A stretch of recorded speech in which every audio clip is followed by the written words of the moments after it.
Sports Medicine's integrated sports medicine team is built to serve the needs of all athletes in all sports. Our team's only goal is to improve athletes in every facet. PSM offers performance training to help athletes get better on the field, dedicated athletic rehabilitation and physical therapy to help them get better off of it, certified athletic trainers in our PSM schools providing daily support to our athletes, and a specialized orthopedic walk-in clinic when injury strikes. Call 260-266-4007 to speak to our care navigators or visit ParkviewSportsMedicine.com to learn more about what we can do to improve athletes at all levels. The Acme Bar and Grill, where neighbors meet. A Fort Wayne tradition since 1941. We feature nightly dinner specials along with our iconic pizza, wings, and pork tenderloins, and barbecue in our family-friendly atmosphere with a retro flair. Additionally, we offer a full bar with 26 beers on tap from various Midwest breweries. We also have an area perfect for private events such as meetings, reunions, and banquets that holds up to 50 people. The Acme Bar and Grill, located in the heart of East State Village, where neighbors...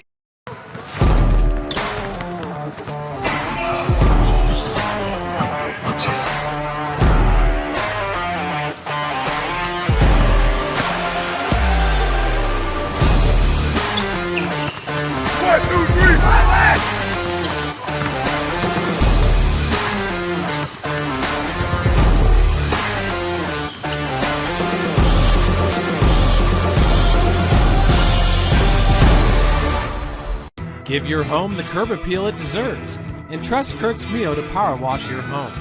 Additional services include concrete sealing, deck and fence cleaning, driveway replacement, and stamped concrete. Just head on over to kurtzmio.com. Request your virtual quote and use the code SummitCity for 15% off all power washing services today. That's kurtzmio.com, supporting the youth of Fort Wayne. Looking for a way to naturally aid in soothing aches, pains, and sore muscles and reduce inflammation from the skin? Want a relief in minutes? Try Alleviate. Contact Hillary Didier for details. You can find her at didier.hillary@gmail.com or call her at 260-312-1599. The Kelly Automotive Group is simple, transparent, reliable. Simple. Our customer specialists make buying a car easy and fun. Transparent. Our price listed is the best price. No hassle, no gimmicks. Reliable. Buy with confidence and peace of mind. We work hard to ensure the best value however you shop. Come see us in Decatur at the 2733 Auto Mall and shop 7 brands in one location. The Kelly Automotive Group. Simple, transparent, reliable. Joint pain, sprains, strains, or a possible broken bone? Make the Parkview Ortho Express walk-in clinic your first stop when you have an orthopedic or sports injury. Parkview Ortho Express, located at the Sport One Parkview Fieldhouse, gives you access to quick care and orthopedic physicians when you need it most. Get x-rays, treatment, and referrals to Parkview Care, all in the convenience of a walk-in clinic. Parkview Ortho Express is open Monday through Thursday, 7 a.m. to 7 p.m., Friday, 7 a.m. to 5 p.m., and Saturday, 8 a.m. to 12 p.m. Call 260-266-4007 for more information.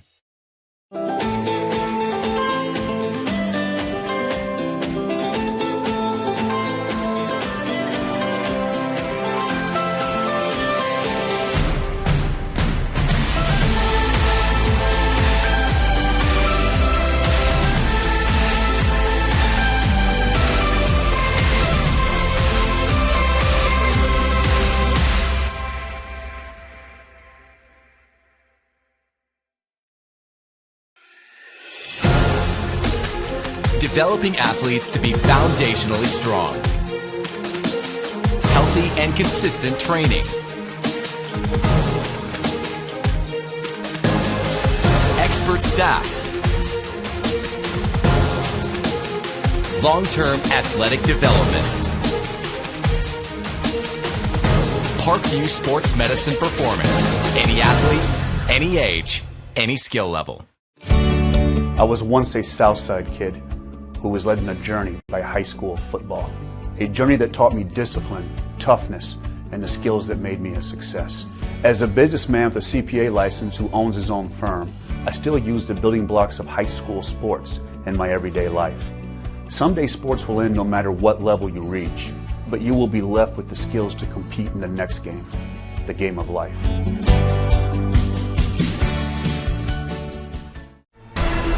Thank you for supporting Summit City Sports. For the last several years, we've provided the Fort Wayne community and beyond with coverage of a variety of sports, thanks to our title sponsorship from Parkview Sports Medicine. Since we began in 2015, our annual budget has covered the cost of videographers and commentators to over 300 plus games each year. New equipment and maintenance of that equipment, along with increased broadcast rights fees from the IHSAA. This season, we're reaching out to friends, families, and local businesses for additional sponsorships and donations. You can help us grow and get coverage to your favorite team or sport. A Summit City Sports sponsorship or donation will help make that happen. We have the goal of bringing fans live stream games of every SAC game we cover. With the additional funds, we'd invest in mobile internet devices, allowing us to bring our supporters every SAC conference football and boys and girls basketball games live, as well as more coverage for sports like cross country, tennis, golf, swimming, wrestling, track and field, baseball, and softball. For more information on sponsorships or how to donate, visit SummitCitySports.com. And good evening, everybody, from Archer Field at Southside High School. Welcome to the second season as the road to Lucas Oil Stadium starts tonight throughout the state of Indiana. It's the 2019 Indiana High School Athletic Association football playoffs. This a sectional 20 game in Class 4A. The Huntington North Vikings against the Southside Archers. Huntington North coached by Bob Prescott in his first year. Southside coached by Roosevelt Norfleet in his sixth year. Glad you're with us here on SummitCitySports.com. I'm Jim Measel. Tim Atkinson is alongside. Our cameraman is Pat Reith. Absolutely a perfect night weather-wise in the opening night of the sectionals. Game time temperature 50 degrees, Tim. We should drop to around 44 by the time we're done. And these two teams struggled during the regular season, but they're both 0-0 right now. Yeah, and that's all that matters, Jim. These two squads, very young for Huntington North, as Southside will have a young backfield, but a senior leader at quarterback that will be getting to play here. Word we're getting up here in the press box in Demir Clark. But yes, both of these clubs 0-0, and both can move on. Either one, really honestly, move on to the second round in sectionals. And the winner of this game plays either Delta or Mississinewa next week in the sectional 20 semifinals. Also in this particular sectional, it's New Haven at Jay County tonight, and Wayne is at Marion.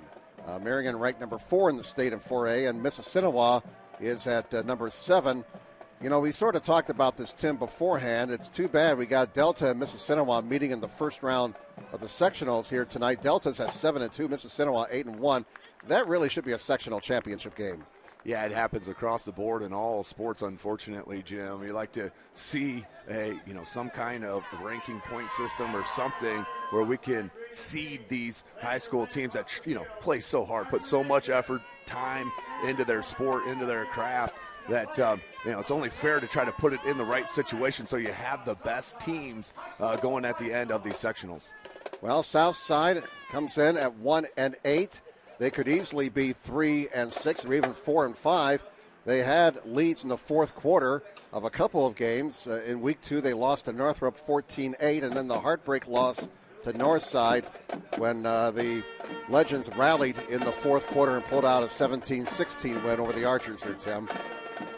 Yeah, the Archers, though, I mean, they're raring to go. They know it's a whole new season. They don't. They're looking completely ahead and not behind, especially these seniors here for Southside, that it means so much to wear these Archer Pride colors here, the green and black. So, it's all in front of them. Who's going to step up is the question, Jim. Well, a big help for Southside here late in the season. Young man you might want to watch out for tonight. He wears number 33. He's a junior, Matthew Morris, and he's been very impressive late in the season. Yeah, Matthew Morris, I'm telling you, is a difference maker here for Southside and head coach Northfleet. The kid just has the vision that you haven't seen a lot here in Southside consistently, but throughout a contest, he has done that the past couple ball games, and if he can continue to do that and the line continue to block for him, yes, he could have a big game here tonight against the Vikings. All right, we are going to pause now for the playing of our national anthem.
And it's football time in Fort Wayne. That was our national anthem performed by the Green Machine here at Southside. Let's mention the officials here tonight. Brandon Schmack, along with Brian Demlin, Troy Jester, David Barnes, and Chris Kursky. And hopefully we won't hear a lot from those gentlemen tonight. And we're just about set to go there, Tim. We're about 5 minutes away from the opening kickoff tonight's game. Yeah, Jim, SummitCitySports.com, of course, this broadcast bringing you live. Follow us on Twitter at 260sports. Like and follow our Facebook page, Summit City Sports, and be sure to subscribe to our YouTube channel. Kelly Automotive Group is Indiana's #1 automotive group with over 1,000 new vehicles and 500 pre-owned vehicles to choose from. Please visit drivekelly.com. Simple, transparent, reliable. Acme Bar and Grill is currently located at 1105 East State Boulevard, Fort Wayne, Indiana, 46805. Order your favorite pizza, pasta, salad, and more, all with the click of a button. Acme Bar and Grill accepts orders online for pickup. Give your home the curb appeal it deserves and trust Kurt Smeo to power wash your home. Additional services include concrete sealing, deck and fence cleaning, driveway replacement, and stamped concrete. Top Steel Tire has been servicing the Fort Wayne area for over 40 years. They will help you find the perfect tire for your vehicle and other auto repair services like brakes, wheel alignments, engine diagnostics, and more. Big Eyed Fish has been around the Northeast Indiana area for generations. Like their Facebook pages for updated promotions. Enjoy the best fish in Fort Wayne in a family-friendly environment at the Big Eyed Fish. Anderson Heating and Air Conditioning is dedicated to providing you the best possible solution for your home or business. You can count on us to provide you with a system and solution that fits your unique needs. LS Tech, a Mexican restaurant, has been serving consistent food since 1973. Our recipes use only the best fresh ingredients, family-owned. We pride ourselves on great quality. For more information, go to lstecharestaurant.com. And again, this is the Parkview Medicine pregame show.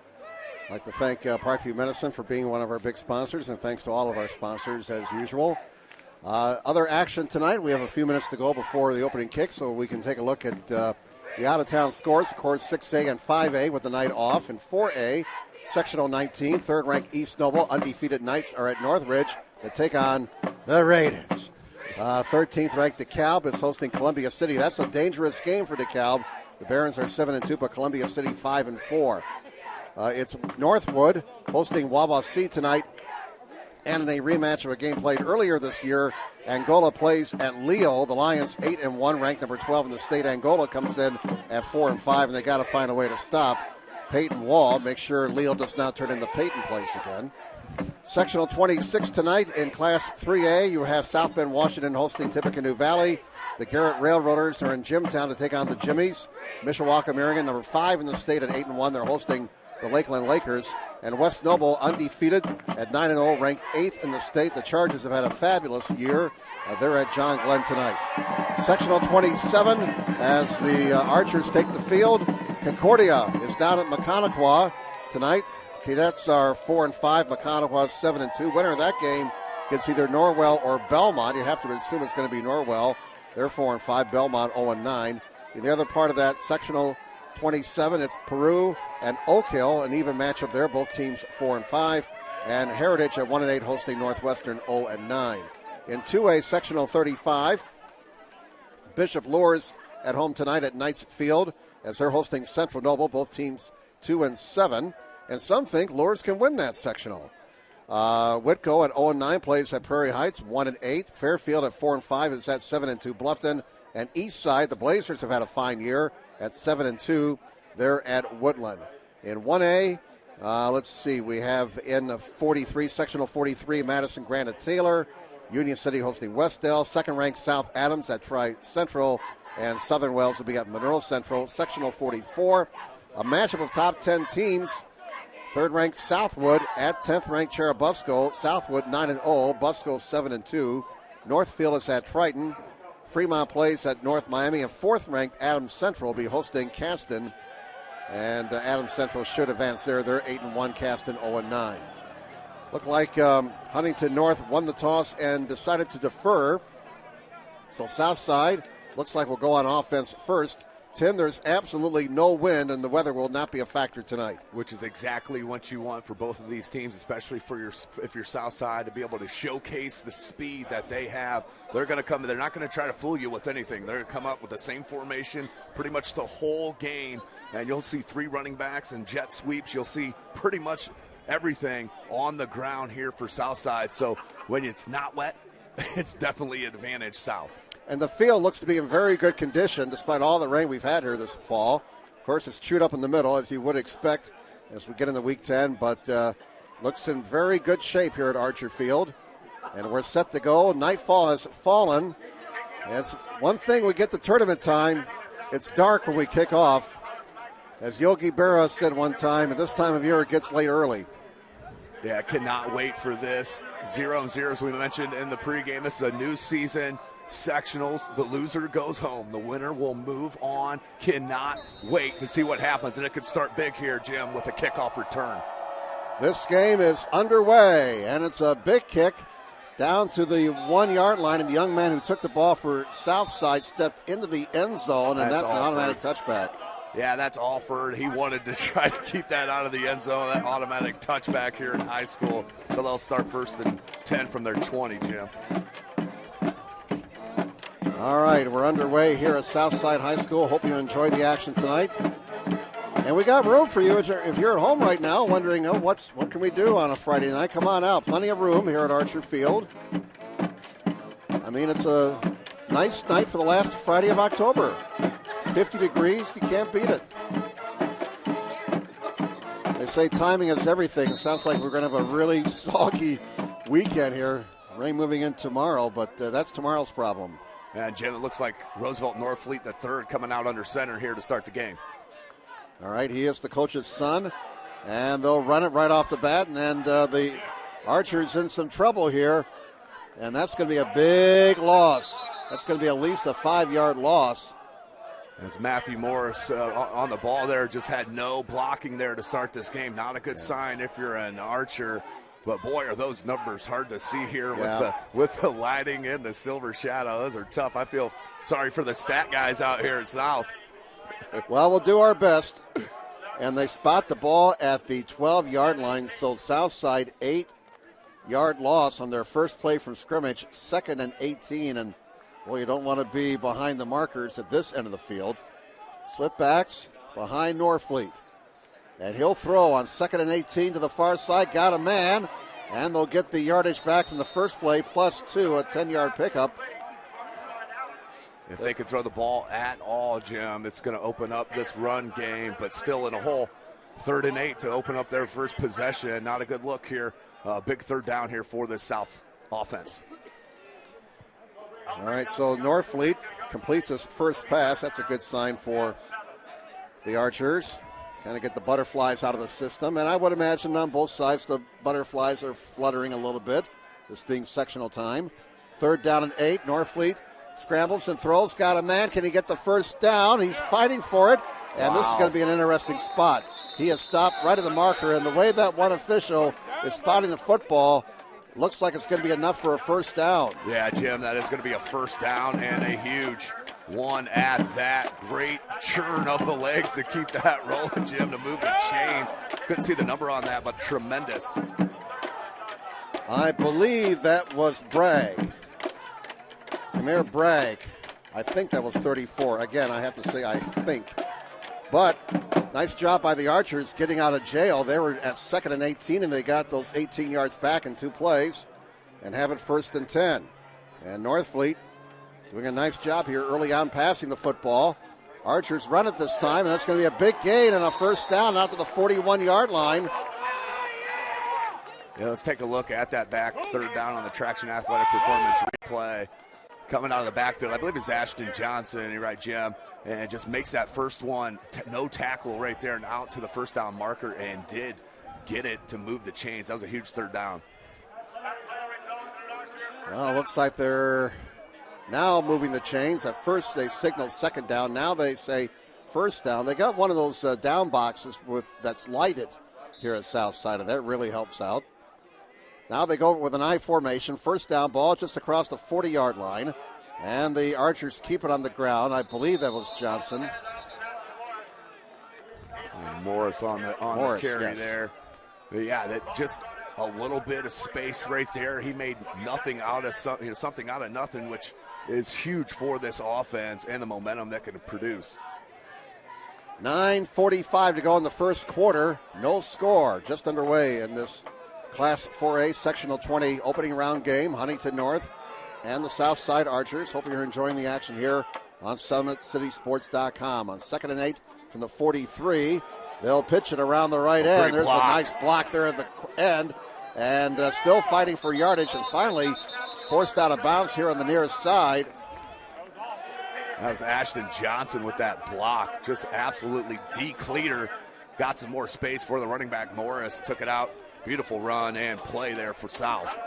Yeah, Morris knocked over a couple. He looked like a bowling ball right there. Well, 3rd down and 2 now. 3rd and 2 for the Archers. Ball is at the Southside 49-yard line. Looks like they need about 1.5 yards here. And we have 9:24 to go in the opening quarter. No score. Wing on the right side. I formation. And they'll run it. Tailback has it. First down and room to spare to the 46-yard line. They needed 1. They got 5. First down, Archers move the sticks. And again, that was Morris on the carry. Yeah, great churn once again, but the line right now is blocking tremendously for Southside. This line, if they can open holes for their backs at this pace all game long, is going to be trouble for Huntington North. First down as the Archers get into Huntington North Viking territory. The ball just short of the Vikings 45.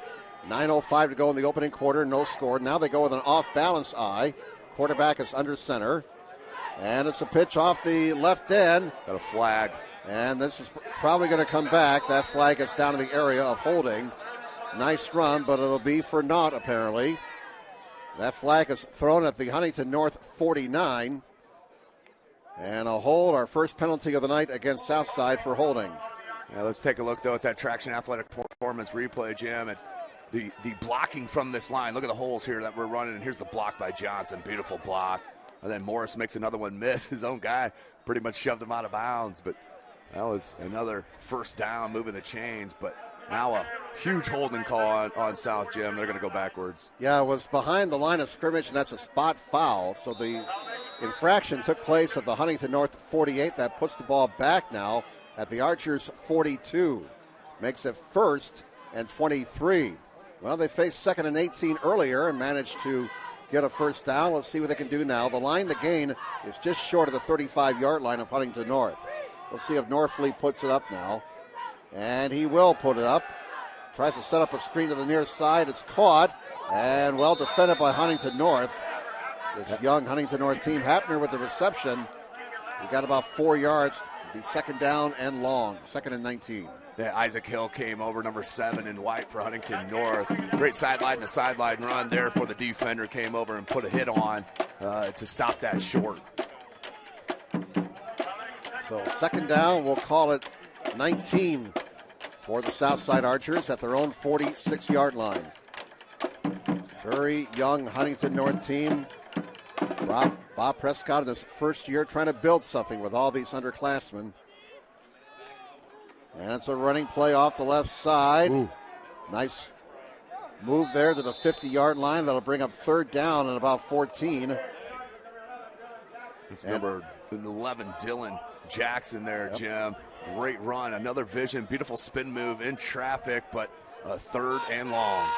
Well, Norfleet has shown confidence throwing the football in this possession. Let's see if he puts it up here. The ball is right at the midfield stripe. Line the gain is just short of the Huntington North 35. 7:53 to go in the first quarter.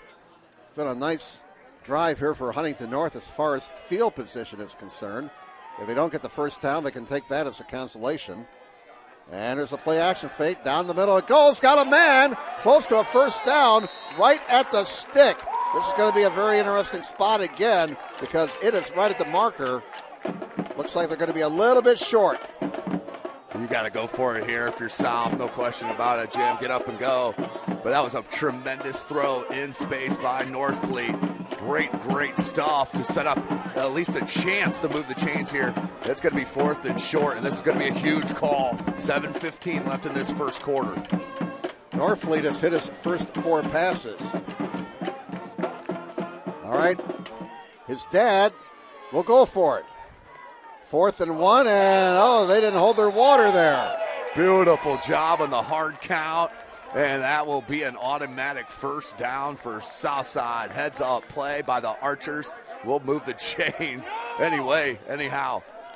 There's the problem with a team that has a lot of underclassmen in a situation like that. But they'll learn. So that's the 4th first down for Southside. The ball now at the Huntington North 31-yard line out of the I formation. Fullback has it, and that's going to be 5 hard yards to the 25-yard line. Yeah, if they can get that every rush, good night. I mean, 6:40 on the clock. This drive right now taking almost half the quarter. Great drive. They just got to finish. You have to finish this drive here for Southside. Ball sitting on the 25-yard line right now in good position. Ball is at the 25 of Huntington North. A long time-consuming drive for the Archers on their opening possession. I formation again. And they'll keep it on the ground. This time Huntington North is there, but they don't get the guy on the ground. Another beautiful spin move by a Southside Archer running back. I believe that was Morris right there. It was Matthew Morris, number 33, putting a shake on some people. And we're going to set up third and short for South. Well, you can do a lot of things here on 3rd and 1. We should try a little play action pass. Northfleet's hot right now. He's completed his first 4 passes. Or do you just, if it's not broke, don't fix it. Keep it on the ground. Yeah, he's been throwing the ball well, putting it in a good spot for his receivers. So this drive has consumed almost 6.5 minutes off the Archer Field scoreboard clock. On 3rd and 1, they'll keep it on the ground. And look at that. Wow. Moving the pile for the first down. And they're into the red zone here. Yeah, even when Huntington North's getting in the backfield and blowing up the play, they can't tackle these Southside Archers one-on-one, and it's wrecking havoc right now. Looked like it was Johnson who carried the ball there. And sorry, folks, it sounds like we're guessing on these Southside uniforms. We are doing our best. Ball is at the 19 of Huntington North. 5 minutes to go in the first quarter. This is a 7-minute drive here for the Archers. They're just wearing out that Viking defense. No gain there as Huntington North sucks it up there defensively, and that'll bring up 2nd down and 10.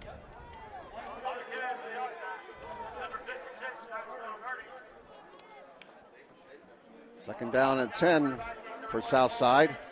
The ball be spotted at the Huntington North 19-yard line. No score. And we're already down to 4.5 minutes to play in the opening quarter. Huntington North has not had the ball yet. This has got to be wearing down their defense here. Yeah, this is an outstanding drive. They continue. This is a couple 3rd down conversions. But they need to get something here on second down. They're going to go with the sweep wide to the big fella. Yes, out of the power eye. Bernie carries the ball. Maxwell Bernie, well, he's pretty good on defense.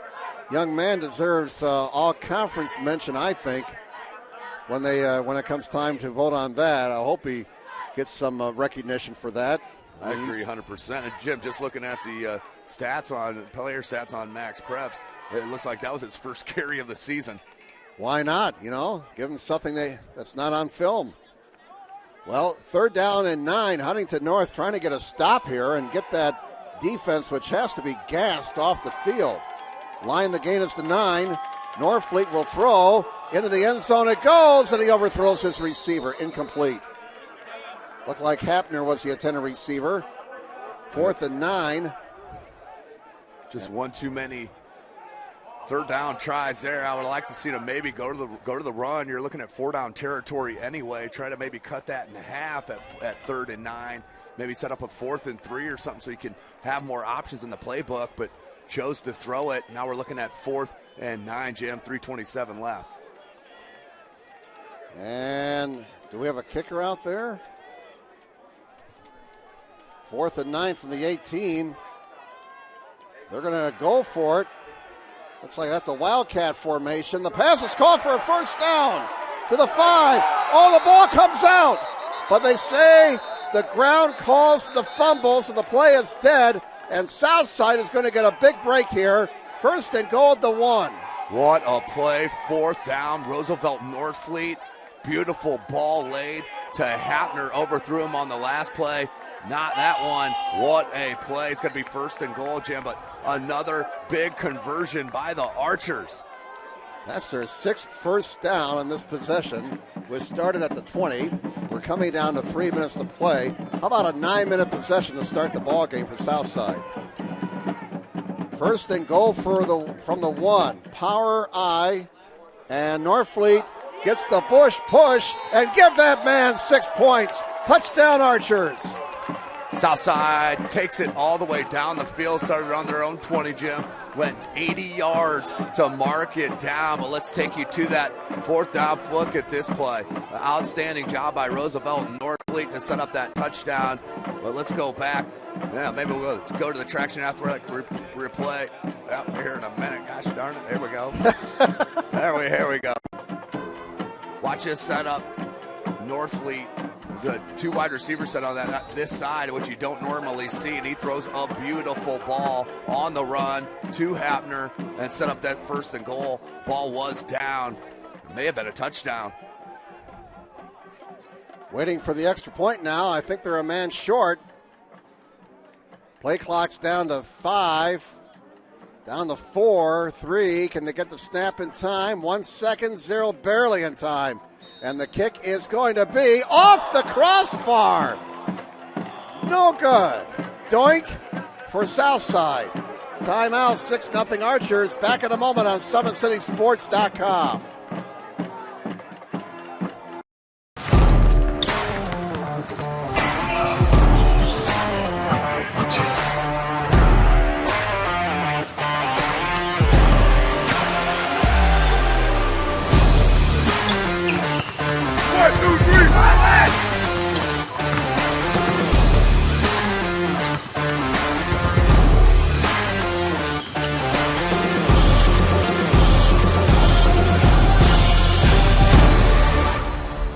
Keep your skills on point and take advantage of the Always 100 basketball camps.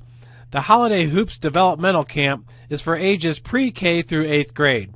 You'll work on shooting, dribbling, passing, and defense December 24th through January the 2nd on Tuesday and Thursdays. Welcome back, everybody. Jim Measle, Tim Atkinson with you tonight. Pat Reith on the camera. A very impressive opening drive for the Southside Archers. They march it 80 yards. Wayne has grabbed a 7-0 lead over Marion. Hello. It's sectional time, folks. Yeah, Marion fumbled the ball, I guess, and Wayne scooped it up. And a little scoop 6 there, Jim, for Wayne early. Huge underdog down there at Marion. A scoop and a score for the Generals. Here's 6-0 Archers. And Huntington North will finally get the ball tonight, and they return the kick to the 41-yard line. As that kickoff was returned by number 31 for the Vikings. That's Cam McCarver, a sophomore, 6'1", 196 pounds. Now watch this hit here, Jim. Outstanding blast.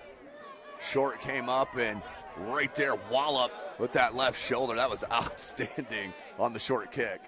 Well, I like the Archers' focus here in the first 9 minutes of this game. Looks like they're ready to go tonight. Yeah, I've been at that. That was an impressive drive. Exactly the way you want to start. Had that penalty, holding penalty, which really held them back, but they pushed through it and put 6 on the board on their opening drive. 6-0 Southside. Hopefully for the Archers, the missed extra point won't come back to haunt them. And Huntington North with their first possession of the night. Out of the I formation. Quarterback under center, and it's a running play off the right side. A nice gain on the first play from scrimmage tonight for the Vikings. A 5-yard pickup, and that was Garrett Johnson who carried the ball, a sophomore. Again, 29 freshmen on this varsity roster, 16 sophomores. That's insane. That's young. That is young. Practice has got to be rough, Jim, during the week. Bob Prescott, again, first-year coach. He's trying to build something for the future there. And the Vikings, as far as the president's concerned, will get a first down. Yeah, great blocking right there on that run by. Like with Johnson again. Yeah, that was a great run, but the blocking. Well, they're going no huddle now. Hurry up. Trying to catch the Archers defense flat-footed. Well, that play didn't work. And the Archers were waiting for him as Johnson was dropped for a loss. That's number 17, Jalen Lattimore, the outstanding middle linebacker, the sophomore. He's a player to watch in the future, kids. Also a tremendous basketball player. What a good-looking prospect there at the middle linebacker. Loss of 2, 2nd and 12 for Huntington North at the Southside 47. Another running play. And a broken tackle, and that gets them 3 extra yards, maybe 4 extra yards. And that's why you never stop the feet moving when you're hit. The ball carrier looked like was Lawson Shearer, number 23. This could be huge, Jim. Right now, if you go make them go with, 4 or 5 plays and out, get that defense, that's got to be gas. A little fumble, and did get it back, Jim, but that's going to be right back to the line of scrimmage. Going to bring up 4th down. And if they punt here, defense is coming back on the field. That just was on the field for 8, 9 minutes. Yes. Yeah. They're still trying to catch their breath over there. And Vikings going without a huddle. They're going to go for it here. Line the game's to 34. And got it. The pass is complete for a first down. As the pass is completed by Reed Johnson, number 5, 6'1", 156 junior. He found his receiver. And it's a first down for Huntington North. They'll spot it down to the south side 33-yard line. Yeah, that was a good-looking play. A little hurry up. They've done it. They've shown the progress right here, and they're going right back at it, running. They don't give me time to write things down here. And it's a running play, and a flag comes in as the play concludes. Shearer, go ahead, Tim. Yeah, it's going to be a horse collar right there. That was the only way to take him down because he got blown by, and then just the last grasp and horse collar to pull him down. That's going to be another 15 yards at the end of that, Jim. Shearer, the ball carrier, picked up 9 yards, and Huntington North's hurry-up offense kind of has Southside's defense on the back of their heels. 51 seconds to go, first quarter. And we have a personal foul. Face mask is being called on Southside. And that's the only penalty that's going to be assessed. So that's going to be half the distance from the 24. Second penalty on the Archers, and now Huntington North is in the red zone with a chance to tie or perhaps take the lead here. Yeah, that 4th down call proved to be a beautiful call because they are rolling right now. The offensive line, as we mentioned in the first couple of plays, blocking their hearts out, which we've seen from both sides to open this contest. Reed Johnson, and the whistles sound. The flags are thrown as the ball is snapped, and we're going to get a offside penalty on the south side. And Southside's defense a little discombobulated right now. Not only that, they're disorganized. 47 seconds right here, and another penalty. That's going to put him inside the 10 at the 7. So 3 penalties on Southside for 27 yards. And Huntington North is in business now. Great chance for the Vikings to tie or take the lead. Johnson. And another whistle. Wow. And another flag. This one before the snap. Man in the white hat. Did he pick the flag up? Offside. Southside. Well, as Coach Lombardi said a few years ago, what the heck's going on out here? I have no idea. That is, I guess the good thing, it's only going half the distance every time. Yep, now they're at the 4. Are they finally going to snap the ball without a penalty here? They do. And it's a sneak. And they're giving the quarterback a push, and he's in the end zone for the touchdown. Huntington North comes right back and answers with a score of their own. And after being on the field, their defense for 9 minutes, they come right back and put it in the end zone, which is exactly what they needed. So now Huntington North has a chance to take the lead. And doing the kicking chores is Aiden Hosler. He's a senior. And it's a line drive, and the kick is good. Timeout. Huntington North 7, Southside 6. Back in a moment on SummitCitySports.com.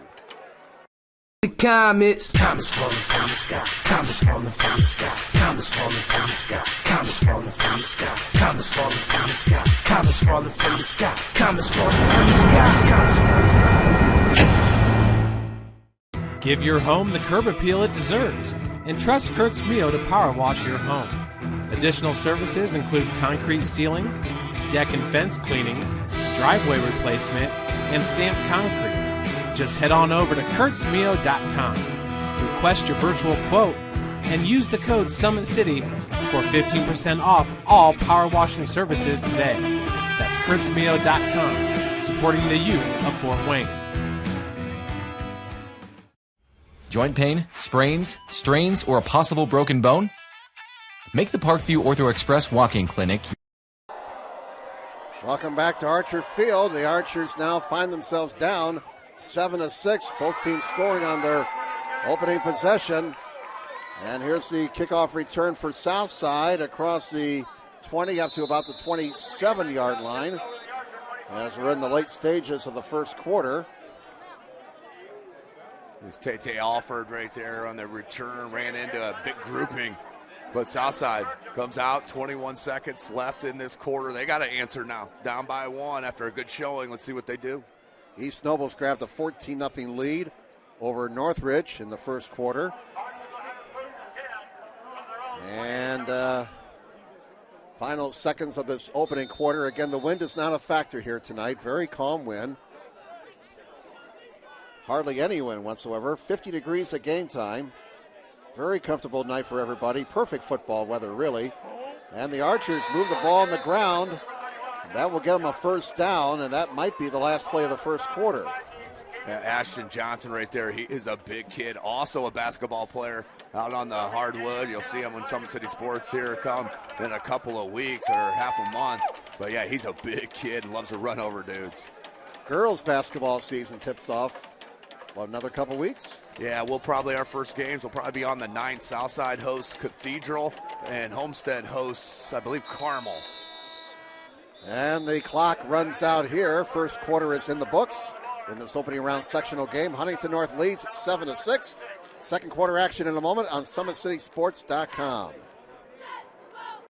The Acme Bar and Grill, where neighbors meet. A Fort Wayne tradition since 1941. We feature nightly dinner specials along with our iconic pizza, wings, and pork tenderloins, and barbecue in our family-friendly atmosphere with a retro flair. Additionally, we offer a full bar with 26 beers on tap from various Midwest breweries. We also have an area perfect for private events such as meetings, reunions, and banquets that holds up to 50 people. The Acme Bar and Grill, located in the heart of East State Village, where neighbors... I was once a Southside kid who was led on a journey by high school football. A journey that taught me discipline, toughness, and the skills that made me a success. As a businessman with a CPA license who owns his own firm, I still use the building blocks of high school sports in my everyday life. Someday sports will end no matter what level you reach, but you will be left with the skills to compete in the next game, the game of life.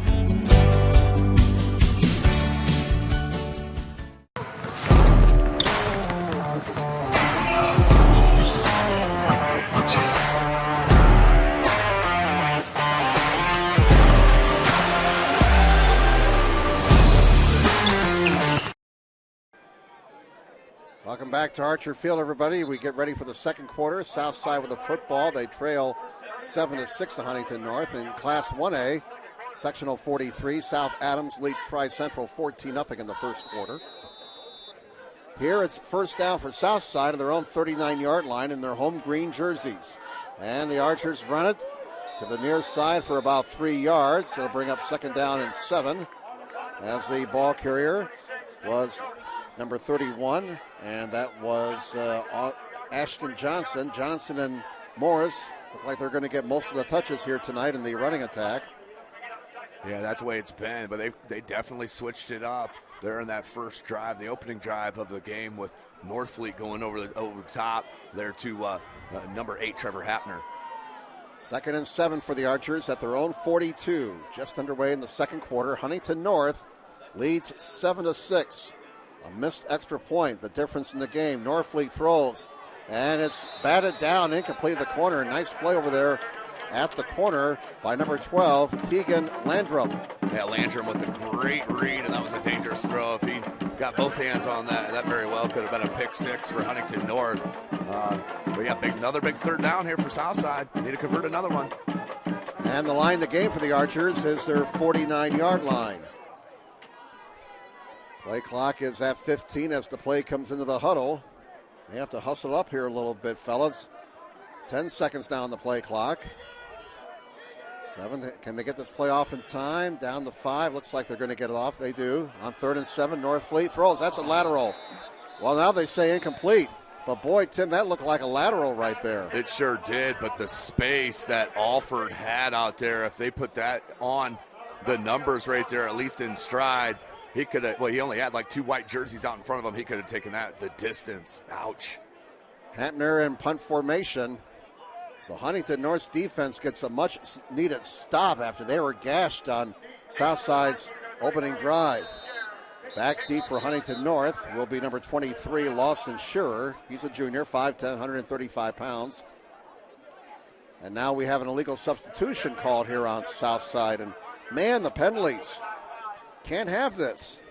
Yeah, there's just no excuse here in sectionals. You got to put yourself in the best place to succeed, and Paul, penalties there just hurting South. A loss of focus, unfortunately. 4th and 12 from the 37.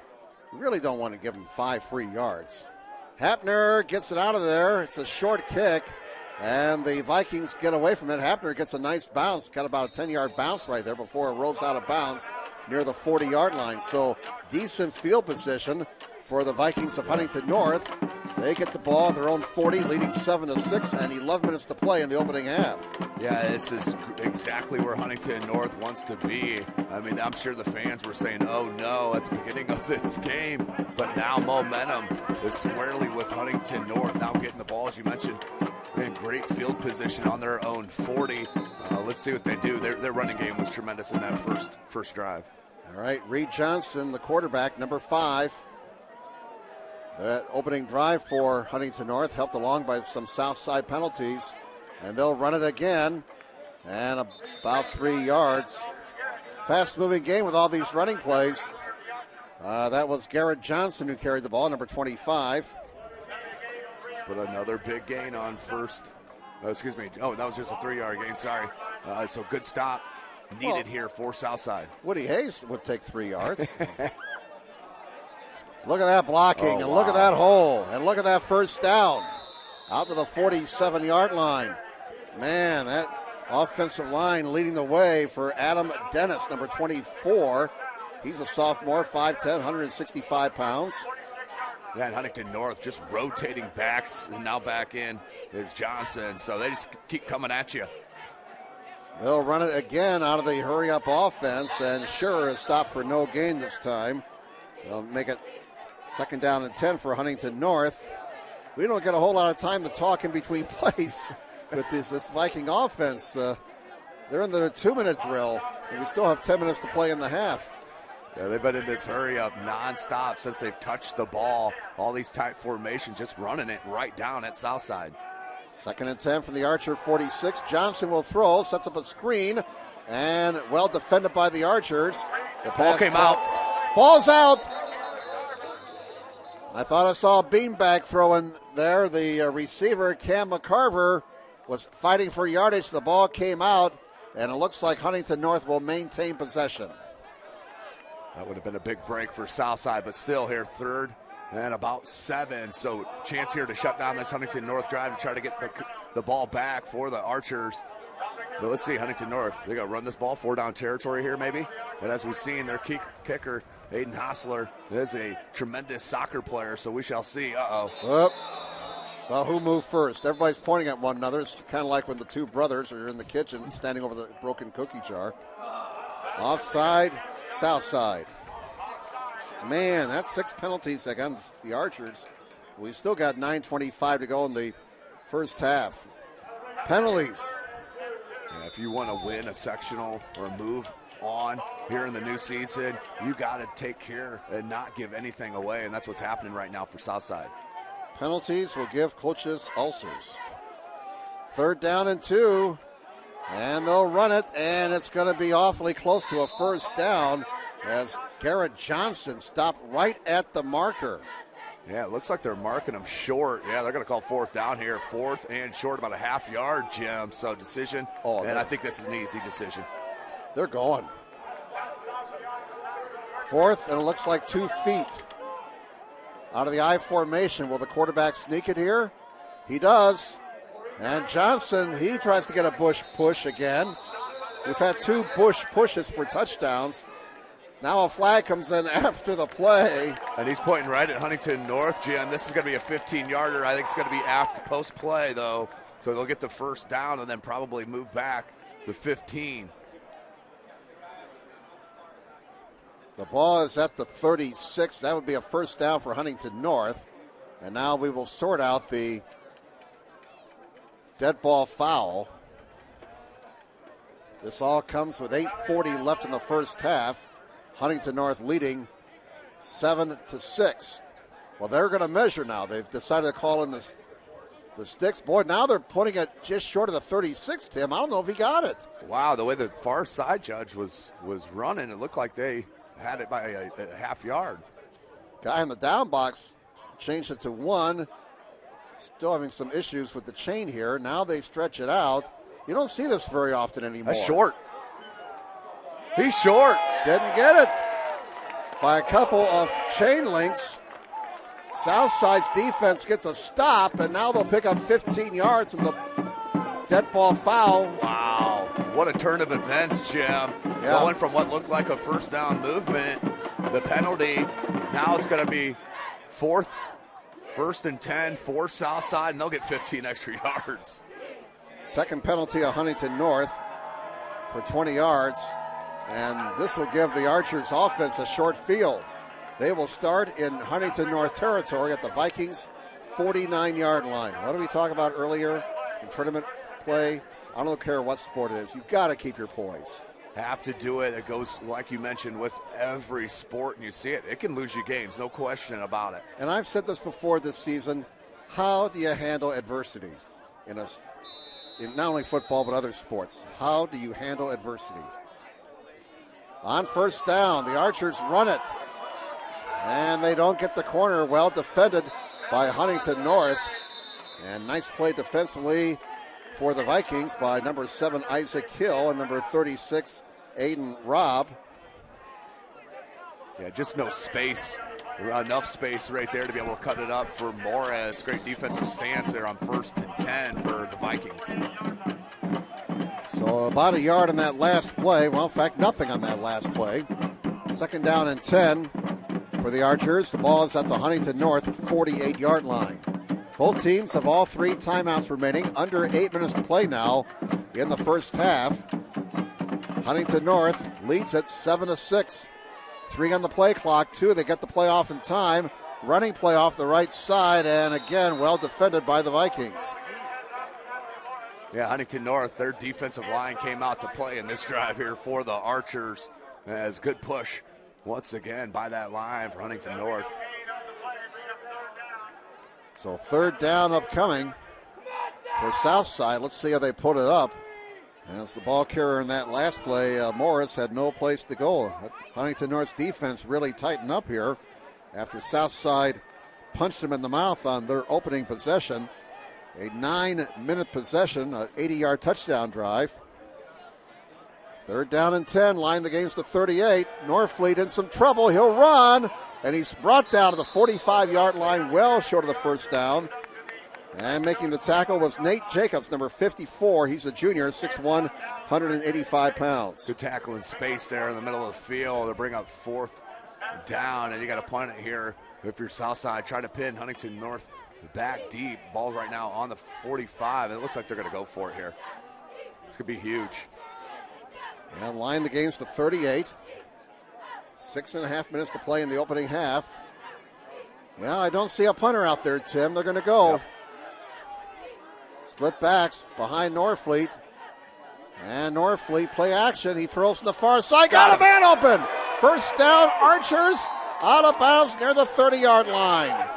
Who am I to second guess that, Jim? Outstanding. And Roosevelt Norfleet III, once again, getting the start at quarterback. And boy, is he playing tremendous, especially on these 4th and longs and 3rd and longs. He's come up with play after play. A big 4th down conversion. Catch was Xavion Hollister, too. Not a lot of catches for Southside. So they convert the 4th down play. Archers maintain possession of the first down, of the football rather, and a flag comes in on that running play on 1st down. They got to the 30-yard line. Now let's check out the penalty flag. Stops the clock with 6:14 left in the first half. And we got a hold against Southside. Mercy. Once again, you just can't stay out of their own way right now. I mean, beautiful play. Could just be wiped away with silly little penalties. That's their 7th penalty. And I believe the flag was thrown at the 31. And they're trying to figure out where they're going to mark this from. Still, well, was it here or was it here? Well, maybe it was here. What did you see? All right, there's the signal again, and it's being marked off from the 31. And if my second grade math is correct, that puts the ball at the 41-yard line. But 7 penalties for 50 yards now against Southside. 1st and 20. The Archers behind the sticks, and now we have a whistle and apparently an equipment issue for one of the Archers, so he'll have to come out. A wardrobe malfunction for Southside. I like that term. We'll get a sub. That's going to be number 4 coming in Marcus White-Allen. Yep. All right, 1st and 20 for the Archers. They trail 7-6, both teams scoring on their opening possession. Now they have a 1st and 20 facing them, and it's a running play, and the Vikings have it well defended, and it's going to be a big loss. That's going to be a loss of 5. Archers are going the wrong way. Yeah, that is a huge defensive play. Matthew Morris had nowhere to run. Let's look at that traction athletic performance replay. They're going with that 2 wide receiver set for Southside. But this one, look at the penetration right there from the middle linebacker. That is outstanding play. Helped up with the D-line. But now Southside in a big hole again, Jim. Well, Huntington North coach Bob Prescott has to be very pleased with the way his defense, his young defense, has responded since the Southside touchdown. They have really tightened things up, and now a whistle and a Southside timeout. So 5:15 to go in the first half. Huntington North leads 7-6. Back in a moment on SummitCitySports.com.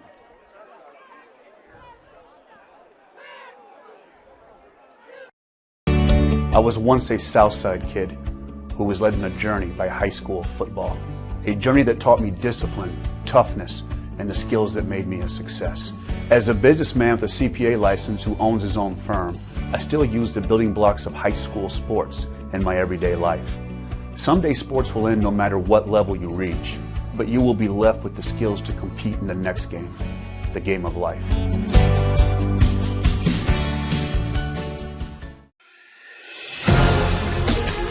Developing athletes to be foundationally strong. Healthy and consistent training.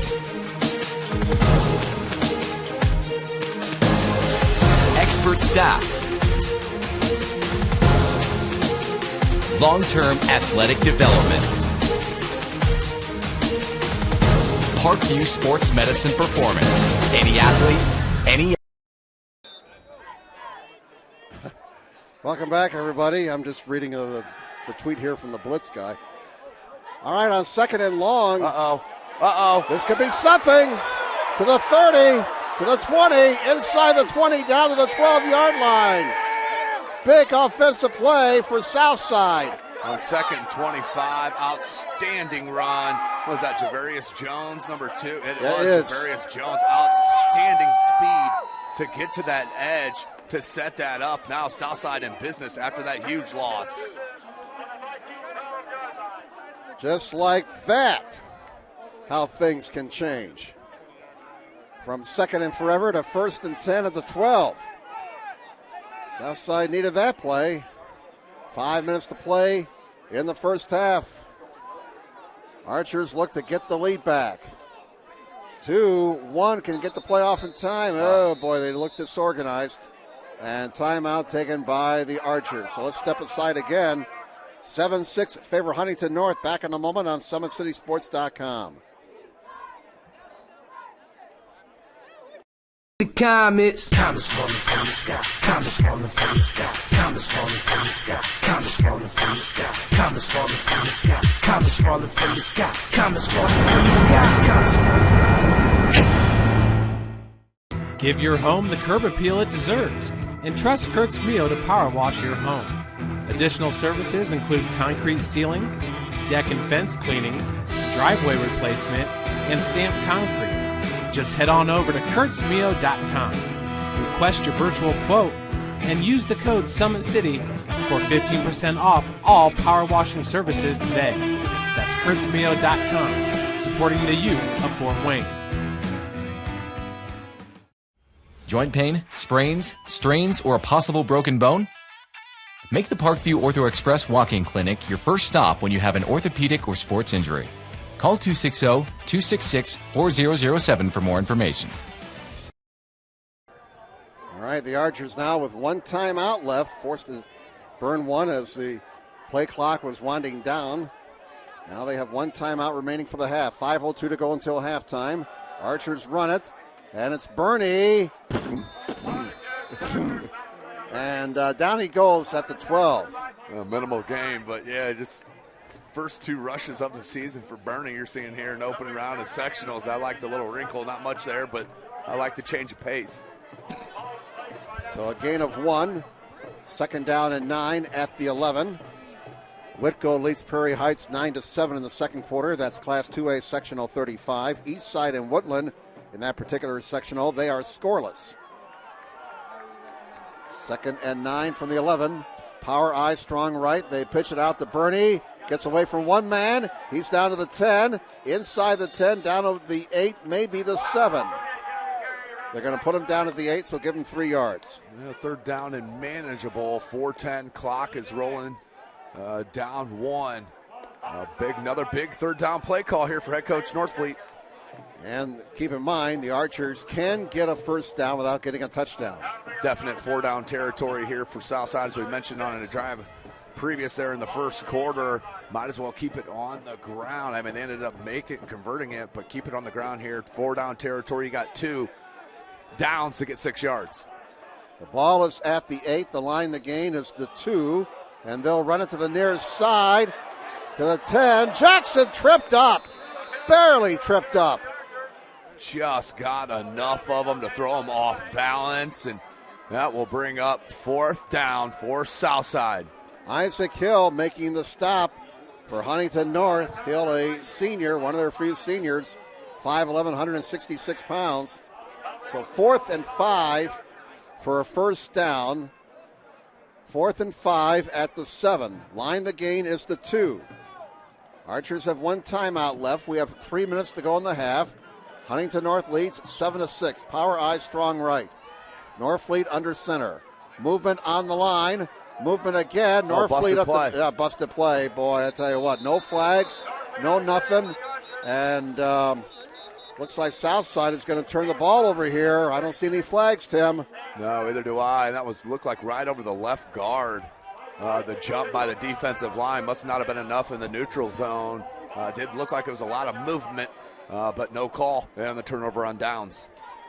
Well, as the late, great Keith Jackson might have said, goodness gracious, 6 points just went wasted. What a stop for Huntington North. Yes, big stop by the Viking defense, and they can now take some mojo into the locker room at halftime here. If they can hold on to the football and not turn it over down here deep in their own territory. Remember, Southside can only stop the clock one more time. Boy, look at this formation. Talk about a tight formation here. Very, they'll run it, and they'll lose yardage. Yeah, that was going nowhere. Jalen Lattimore, if you leave him untouched as a middle linebacker, he will blow up your play every time. Just a sophomore, you're taking a good look at him right there. Grant Johnson dropped for a loss. 2nd down and 12 now for Huntington North. They got to be very careful down here, deep in their own territory. Another conservative call. Look out here. He's going to be brought down to the goal line. He's out of the end zone. My goodness. Aiden Dennis almost tackled in the end zone for a safety. Yeah, let's take a look at that. Well, that tight formation once again. And blew that up right at the 1. Yeah, forward progress did keep him out, but another big play from Lattimore. Well, now they'll go out of the shotgun. Johnson, the quarterback, in his own end zone, throws, and it's caught. They're going to get a little breathing room, but they're well short of the first down. The catch made by Cam McCarver. Boy, you talk about the perils of Pauline here. What a play and defensive stance. 1.5 minutes now. Huntington North's going to let this run all the way down. They may take a timeout, take it all the way down to 1, kill a timeout. They still have 3 left, but 21 on the play clock, 1:17 on the game clock. Yeah, nobody's in any hurry to do anything right now. And Southside will get one more possession before halftime. Again, they do have 1 timeout left. And here comes the Huntington North timeout. And why don't we keep it here so we don't miss any of the action. 58 seconds to go. Vikings now with 2 timeouts remaining for the half. 1 left for the Archers. Both of the touchdowns coming in the first quarter. Roosevelt Norfleet sneaking it in from a yard out with 2:54 to go. Vikings responded. Reed Johnson scoring from 4 yards out. The difference is that Huntington North made their point after following their touchdown, and Southside did not. Yeah, I just want to show you that Jalen Lattimore play up the middle. Watch, he's going to come over right over center. He's going to make a beautiful move not to get touched. And watch him get out in front. Right there, he got out in front of the pulling blocker, and that had no chance to go anywhere. The speed and the vision there as the middle linebacker to get in front of that block was tremendous for a sophomore. Whitco now leads Prairie Heights 16-15 with 5 minutes to go in the first half. West Noble 12-0 in the first quarter. And let's see here. Where is that at? There we are. Class 3A Sectional 26. West Noble 12-0 over John Glenn. Chargers undefeated and ranked number 8 in the state in 3A. Well, here's the punt out of the Huntington North end zone. A decent kick to the far side. And stepping out of bounds is the Southside receiver right at the 40-yard line. So that's about as good as Huntington North could get out of that situation. Yeah. With 50 seconds left, so 1 timeout still for South. Chance here, but you're going to have to go in the air, I assume. Well, we had some whistles as the 2 teams were exchanging. I don't know what this is all about. That's right after that play was over. Whistle sounded. I don't see any penalty flags.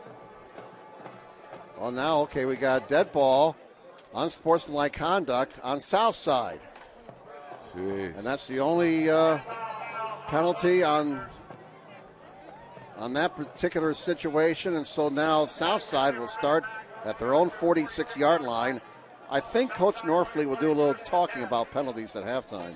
Yeah, it's just, as I mentioned, you can't stay out of your own way right now. They're playing so well on defense and offense, and these penalties just getting in the way. And it's still down 1, but hey, still got a chance here, still decent field position. But you're going to have to throw it. Look for Norfleet to try to find Hapner here in space. 8 penalties for 65 yards against the Archers compared to 2 for 20 yards against Huntington North. Wow. We've had, unfortunately, some unsportsmanlike conduct penalties in this game. Quick pass to the near flat. Can they get it blocked? Down the near sideline, out of bounds. Look out. As Norfleet threw complete to number 21, Andrew Moore Jr., 5'6", 150-pound senior. And they're going to spot him out of bounds at the 43. 12-yard pickup, first down. A big first down play, getting out of bounds. More importantly, only 6 seconds came off there. That's 8 first downs unofficially for Southside. 44 seconds to go in the half. Norfleet throws it out in the right flat. They try to bubble screen, it looks like. And it's going to be 2 yards, and that's about it. Yeah, it's either going to be a holding or a block in the back on that far side. This is going to come back. Yeah, block in the back. Well, if you're Huntington North, you only gave up 2 yards there. Do you decline the penalty, or, well, I would imagine with 34 seconds to go in the half, you take the yardage? Yeah, definitely. I'd definitely take the yardage on that, make it harder here. But it will be first and long for Southside, but they've seen this several times tonight. That's their 9th penalty. Mark it off from the spot of infraction, which was the line of scrimmage. The 10-yard mark off puts the ball back at the Archers' 47-yard line. 9 penalties for 75 yards against the Archers. That's ugly. That's not good. First and 20 now. Remember, Southside has 1 timeout left. Clock is running. Under 30 seconds. 3 receivers to the right. Norfleet has time. Scrambling, and he will have to keep the football, and that's going to be a sack at the 45-yard line. And the Archers will take their final timeout, so we'll step aside. We're back in a moment on SummitCitySports.com. I was once a Southside kid who was led on a journey by high school football. A journey that taught me discipline, toughness, and the skills that made me a success. As a businessman with a CPA license who owns his own firm, I still use the building blocks of high school sports in my everyday life. Someday sports will end no matter what level you reach, but you will be left with the skills to compete in the next game, the game of life.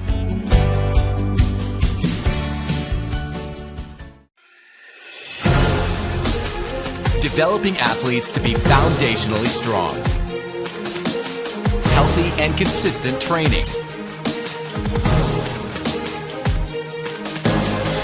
Expert staff. Long-term athletic development. Parkview Sports Medicine Performance. Any athlete, any... All right, well, good news for Lures fans from Knights Field. They lead Central Noble 10-0 late in the first half. Raymond Anderson to the house from 69 yards. Touchdown run for the Knights. And if they win that game, they'll play next week against either Eastside or Woodland. Eastside and Woodland scoreless in the second, last we heard. Here it's 7-6 favor Huntington North. 18 seconds to go in the first half. Southside in a somewhat desperate situation now. Second and long. Norfleet scrambling around, and down he goes at the 41-yard line. Southside cannot stop the clock, and that more than likely will be the last play of the first half. And the Huntington North Vikings will take a 7-6 lead into the locker room here at halftime at Archer Field. in this Class 4A Sectional 20 opening round game. Halftime at Archer Field, Huntington North 7 and Southside 6. Back with more in a moment on SummitCitySports.com.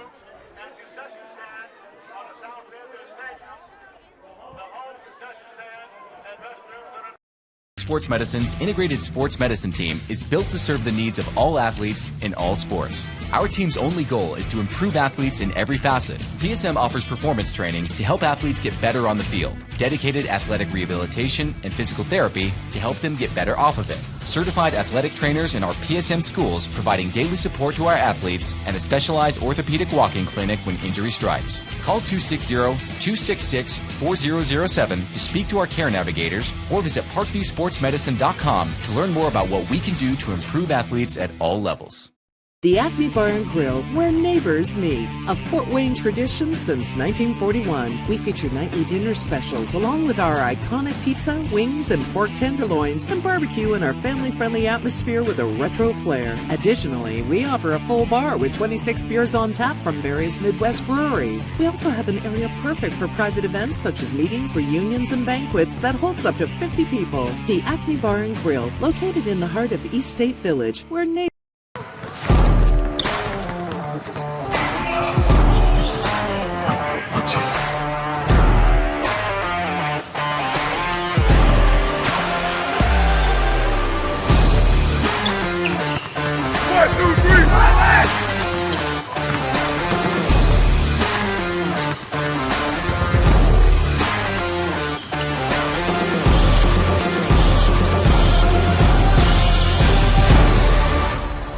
Give your home the curb appeal it deserves, and trust Kurt's Mio to power wash your home. Additional services include concrete ceiling, deck and fence cleaning, driveway replacement, and stamped concrete. Just head on over to kurtzmio.com, request your virtual quote, and use the code SummitCity for 15% off all power washing services today. That's kurtzmio.com, supporting the youth of Fort Wayne. Looking for a way to naturally aid in soothing aches, pains, and sore muscles and reduce inflammation from the skin? Want a relief in minutes? Try Alleviate. Contact Hillary Didier for details. You can find her at didier.hillary@gmail.com or call her at 260-312-1599. The Kelly Automotive Group is simple, transparent, reliable. Simple. Our customer specialists make buying a car easy and fun. Transparent. Our price listed is the best price. No hassle, no gimmicks. Reliable. Buy with confidence and peace of mind. We work hard to ensure the best value however you shop. Come see us in Decatur at the 2733 Auto Mall and shop 7 brands in one location. The Kelly Automotive Group. Simple, transparent, reliable. Joint pain, sprains, strains, or a possible broken bone? Make the Parkview Ortho Express walk-in clinic your first stop when you have an orthopedic or sports injury. Parkview Ortho Express, located at the Sport 1 Parkview Fieldhouse, gives you access to quick care and orthopedic physicians when you need it most. Get x-rays, treatment, and referrals to Parkview Care, all in the convenience of a walk-in clinic. Parkview Ortho Express is open Monday through Thursday, 7 a.m. to 7 p.m., Friday, 7 a.m. to 5 p.m., and Saturday, 8 a.m. to 12 p.m. Call 260-266-4007 for more information.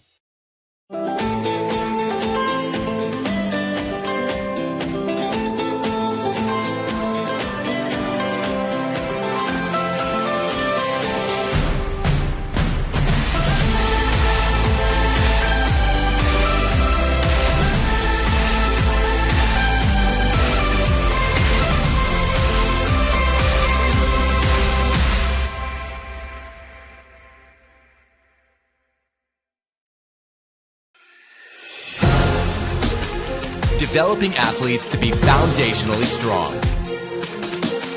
Healthy and consistent training. Expert staff. Long-term athletic development. Parkview Sports Medicine Performance. Any athlete, any age, any skill level. I was once a Southside kid who was led on a journey by high school football. A journey that taught me discipline, toughness, and the skills that made me a success. As a businessman with a CPA license who owns his own firm, I still use the building blocks of high school sports in my everyday life. Someday sports will end no matter what level you reach, but you will be left with the skills to compete in the next game, the game of life.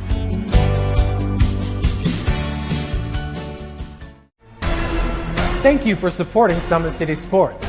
For the last several years, we've provided the Fort Wayne community and beyond with coverage of a variety of sports, thanks to our title sponsorship from Parkview Sports Medicine. Since we began in 2015, our annual budget has covered the cost of videographers and commentators to over 300 plus games each year. New equipment and maintenance of that equipment, along with increased broadcast rights fees from the IHSAA. This season, we're reaching out to friends, families, and local businesses for additional sponsorships and donations. You can help us grow and get coverage to your favorite team or sport. A Summit City Sports sponsorship or donation will help make that happen. We have the goal of bringing fans live stream games of every SAC game we cover. With the additional funds, we'd invest in mobile internet devices, allowing us to bring our supporters every SAC conference football and boys and girls basketball games live, as well as more coverage for sports like cross country, tennis, golf, swimming, wrestling, track and field, baseball, and softball. For more information on sponsorships or how to donate, visit SummitCitySports.com. Today's broadcast brought to you by SummitCitySports.com. Follow us on Twitter at 260sports. Like and follow our Facebook page, Summit City Sports. And be sure to subscribe to our YouTube channel. Parkview Sports Medicine continues to lead the way in Northeast Indiana. Our specialized sports medicine team offers direct access to physical therapy and sports physicians in our new Parkview Ortho Express Clinic located at the Sport One Parkview Fieldhouse. No referral needed, saving you time and money. Visit ParkviewSportsMedicine.com to learn more. Kelly Automotive Group is Indiana's #1 automotive group with over 1,000 new vehicles and 500 pre-owned vehicles to choose from. Please visit DriveKelly.com. Simple, transparent, reliable. Acme Bar and Grill is currently located at 1105 East State Boulevard, Fort Wayne, Indiana, 46805. Order your favorite pizza, pasta, salad, and more, all with the click of a button. Acme Bar and Grill accepts orders online for pickup. Give your home the curb appeal it deserves and trust Kurt's Mayo to power wash your home. Additional services include concrete ceiling, deck, and fence cleaning, driveway replacement, and stamped concrete. Tom Steele Tire has been servicing the Fort Wayne area for over 40 years. They will help you find the perfect tire for your vehicle and other auto repair services like brakes, wheel alignments, engine diagnostics, and more. Big Eyed Fish has been around the Northeast Indiana area for generations. Like their Facebook pages for updated promotions. Enjoy the best fishing in Fort Wayne in a family-friendly environment at the Big Eyed Fish.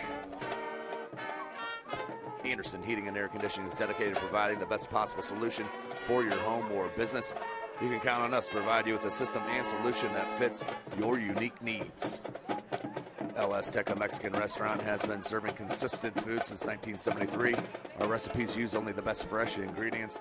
Family owned, we pride ourselves on great quality. For more information, go to elaztecamexicanrestaurant.com.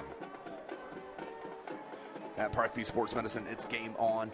We serve every level of athlete with our integrated sports medicine team, including the region's only specialized athletic rehab facility. Learn more about our services by logging on to ParkviewSportsMedicine.com.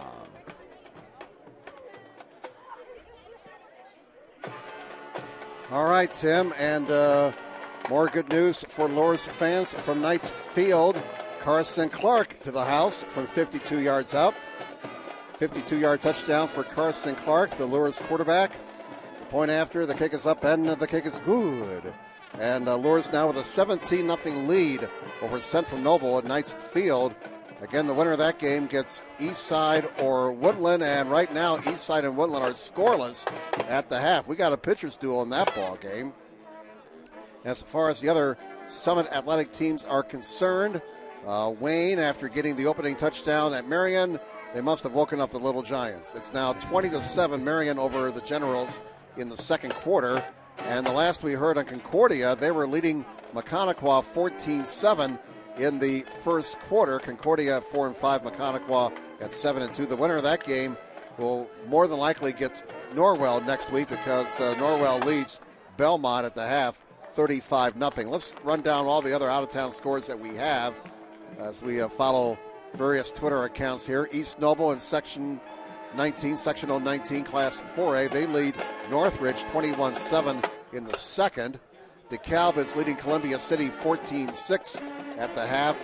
And here we go. It's tournament time. Halftime, Angola 10, Leo 7. Also in 4A, Sectional 20, Delta and Mississinewa tied 0-0 at halftime. The winner of that game gets the winner of this game next week. New Haven leads Jay County 28-7 in the second. And again, Marion leads Wayne 20-7 in the second quarter. Only score we got in Class 3A, Sectional 26 in the second quarter. West Noble looks to go to 10-0 tonight. The Chargers lead John Glenn 19-0. And we gave you the scores in Sectional 27. Class 2A, Sectional 35. Second quarter, a white knuckler at Prairie Heights. Whitco leads Prairie Heights 16-15. Fairfield with a 6-0 lead over Bluffton in the second. Loras 17-0 over Central Noble. Eastside and Woodland scoreless at the half. In Class 1A, Sectional 43, South Adams leads Tri-Central 14-0. First quarter score there. Second quarter, Monroe Central over Southern Wells 15-0. And in Sectional 44, in the second quarter, Cherubusco leads undefeated Southwood 12-7. It's North Miami over Fremont 16-6. And Adams Central leads Caston 14-0 in the second. So you're up to speed on the out-of-town scores, the ones that we have able to get off of the various Twitter sites. 7-6, Huntington North leads Southside here at halftime. Both of the scoring, all the scoring taking place in the first quarter. Roosevelt Norfleet concluded a 9-minute drive for the Archers that went 80 yards on their opening possession. He sneaked it in from a yard out. The point after hit the crossbar, and right now that's the difference in the ball game because Huntington North then got the ball and they scored. Reed Johnson closing things out with a 4-yard touchdown. Hostler's extra point was good. That came with 30 seconds to go. Huntington North 7, Southside 6. There was very little offense in the second quarter. No scoring by both teams. Unofficial first half stats. I got Southside with 8 first downs, 5 for Huntington North. The yardage favors Southside in total yards, 154 to 49. Vikings with 31 yards on the ground, 18 in the air. Most of their yardage came on their touchdown drive. Southside 115 yards in the air, 39 in the ground. But the big difference, and this is a very key statistic, the penalties. Southside 9 penalties for 75 yards. Huntington North 2 penalties for 20 yards. As we move along in our Kelly Automotive halftime report. No turnovers by either team. That was very positive. But, Tim, the penalties just killing Southside here at halftime. Yeah, they get something going, then boom, penalty. They have some more going, boom, penalty. It's been heartbreaking to watch for Southside because they're playing so well. Just can't get out of their own way right now. But and the other thing, Huntington North, they're going to get the ball here, Jim, to start the second half. So, Southside cannot afford to go down by 2 scores here to start the third quarter, just momentum-wise and confidence-wise. So that's going to be key for them to get a 3-and-out or at least a stop there in that first drive for Huntington North to start the second half. Well, what's really disappointing from an Archer perspective is that they came out and really looked like a focused football team on their opening possession and marched the ball 80 yards, consumed 9 minutes of the clock, and you're thinking, okay, here we go. But then they gave it right back, and the Oars weren't totally into the water in that second quarter for the Archers. No, I mean, they would go 20 forward, 15 back. I mean, it was brutal to watch. I mean, they came up with plays. They had Huntington North down inside their own 5-yard line, but still couldn't convert to any points after that huge play by Jones. But the tremendous just ability to get a flag. It's been crazy in that first quarter, so they need to take care of that, no question about it, in the second quarter if they if they want to win this sectional and move on with their season, or they're going to go home. Well, Huntington North, they're trying to get their first sectional victory in 4 years. The last time they won a sectional game was in 2015 when they won at Anderson 33-29, and that's their only sectional win since 2008. In 2008, they beat Warsaw in the opening round 24-21. The Vikings have not won a sectional since 1993 in football. They beat Muncie Central, West Lafayette Harrison, and Lafayette Jeff that year and lost to Homestead in the regionals 35-0. Southside, they have not won a sectional game since 2016 when they beat Leo in the opening round 33-9. And the last time these two teams met 7 years ago, that was in the opening round of the sectionals at Huntington North. The Archers winning that night 14-6 over the Vikings.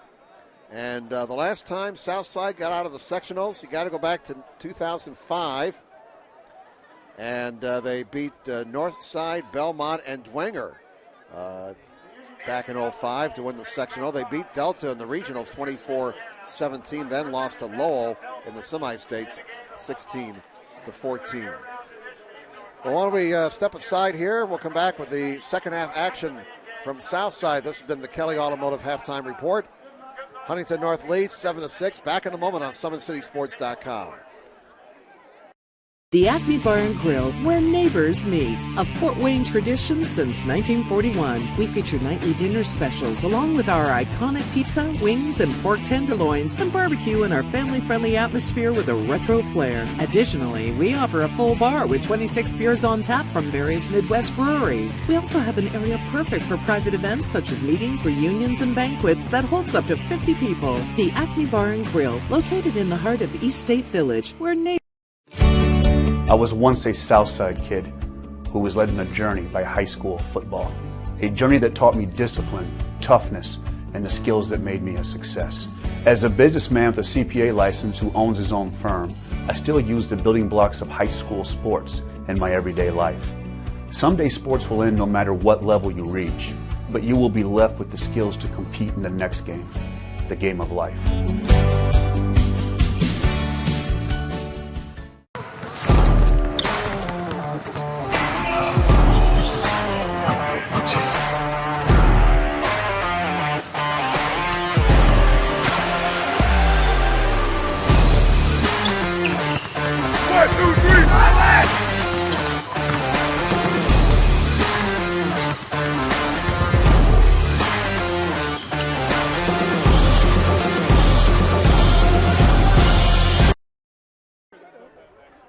Welcome back to Archer Field. We're ready to start the second half here with Huntington North leading Southside 7-6.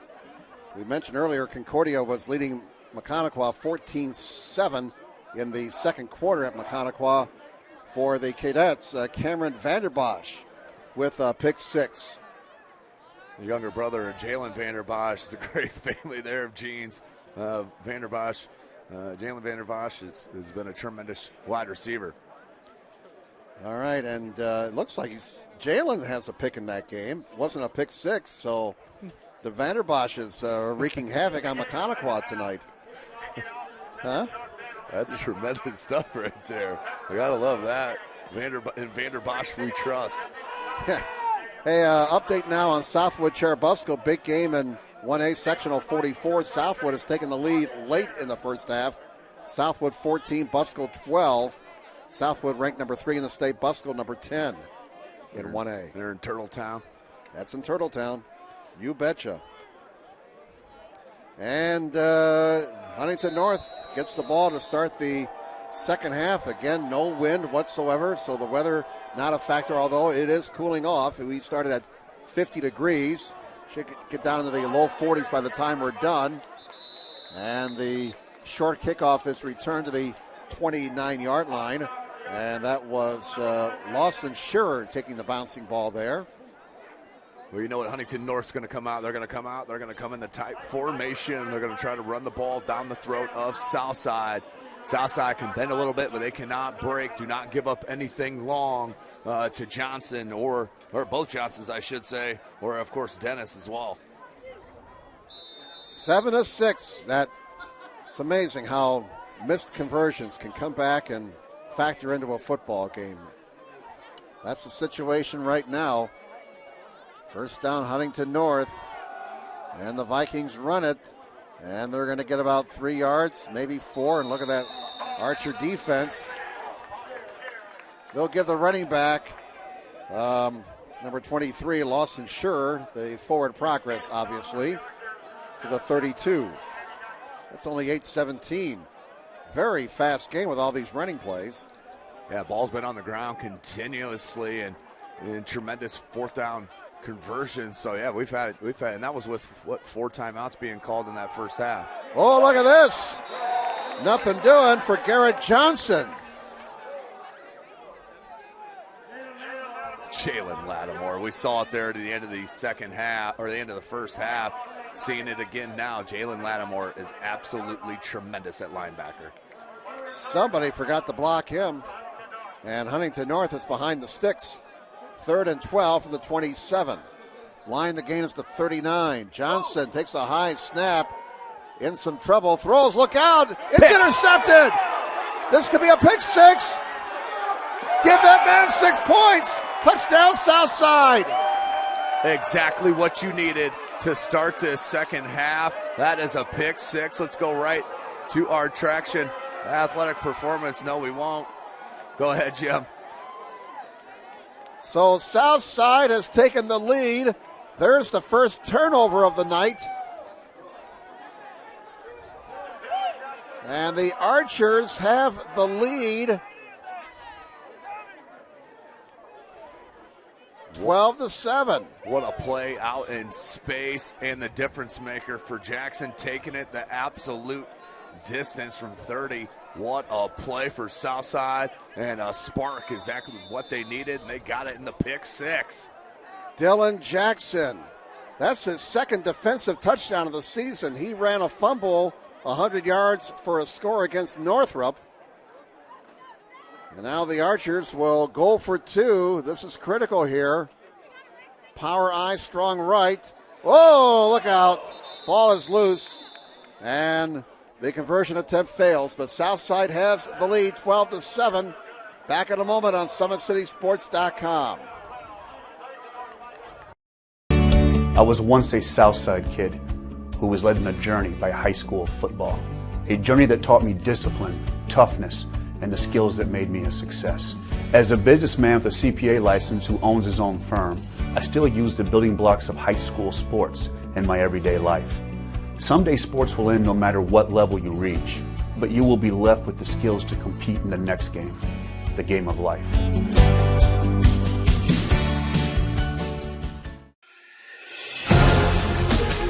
Developing athletes to be foundationally strong. Healthy and consistent training. Expert staff. Long-term athletic development. Parkview Sports Medicine Performance. Any athlete, any... Well, a big pass rush by the Archer defense on Huntington North quarterback Reed Johnson, leading to that what turned out to be a pick six for Dylan Jackson. Oh, that ball's free, folks. That's a free football. And Huntington North will be starting deep in their own territory. Wow, what another break for the Southside Archers. Right through the wicket. Okay, right back and inside the 5. What a break. That's what happens with momentum. You just never know what will happen next for you. You produce your own luck. There it is for Southside. Yeah, right through the 5 hole there. So Huntington North really has to be careful now. They're going to have to shake off a couple of bad things that have happened to them. First the pick six, and now this. They trail 12-7. We have 10:39 to go in the third quarter. And whistles before play resumes. And what is this all about?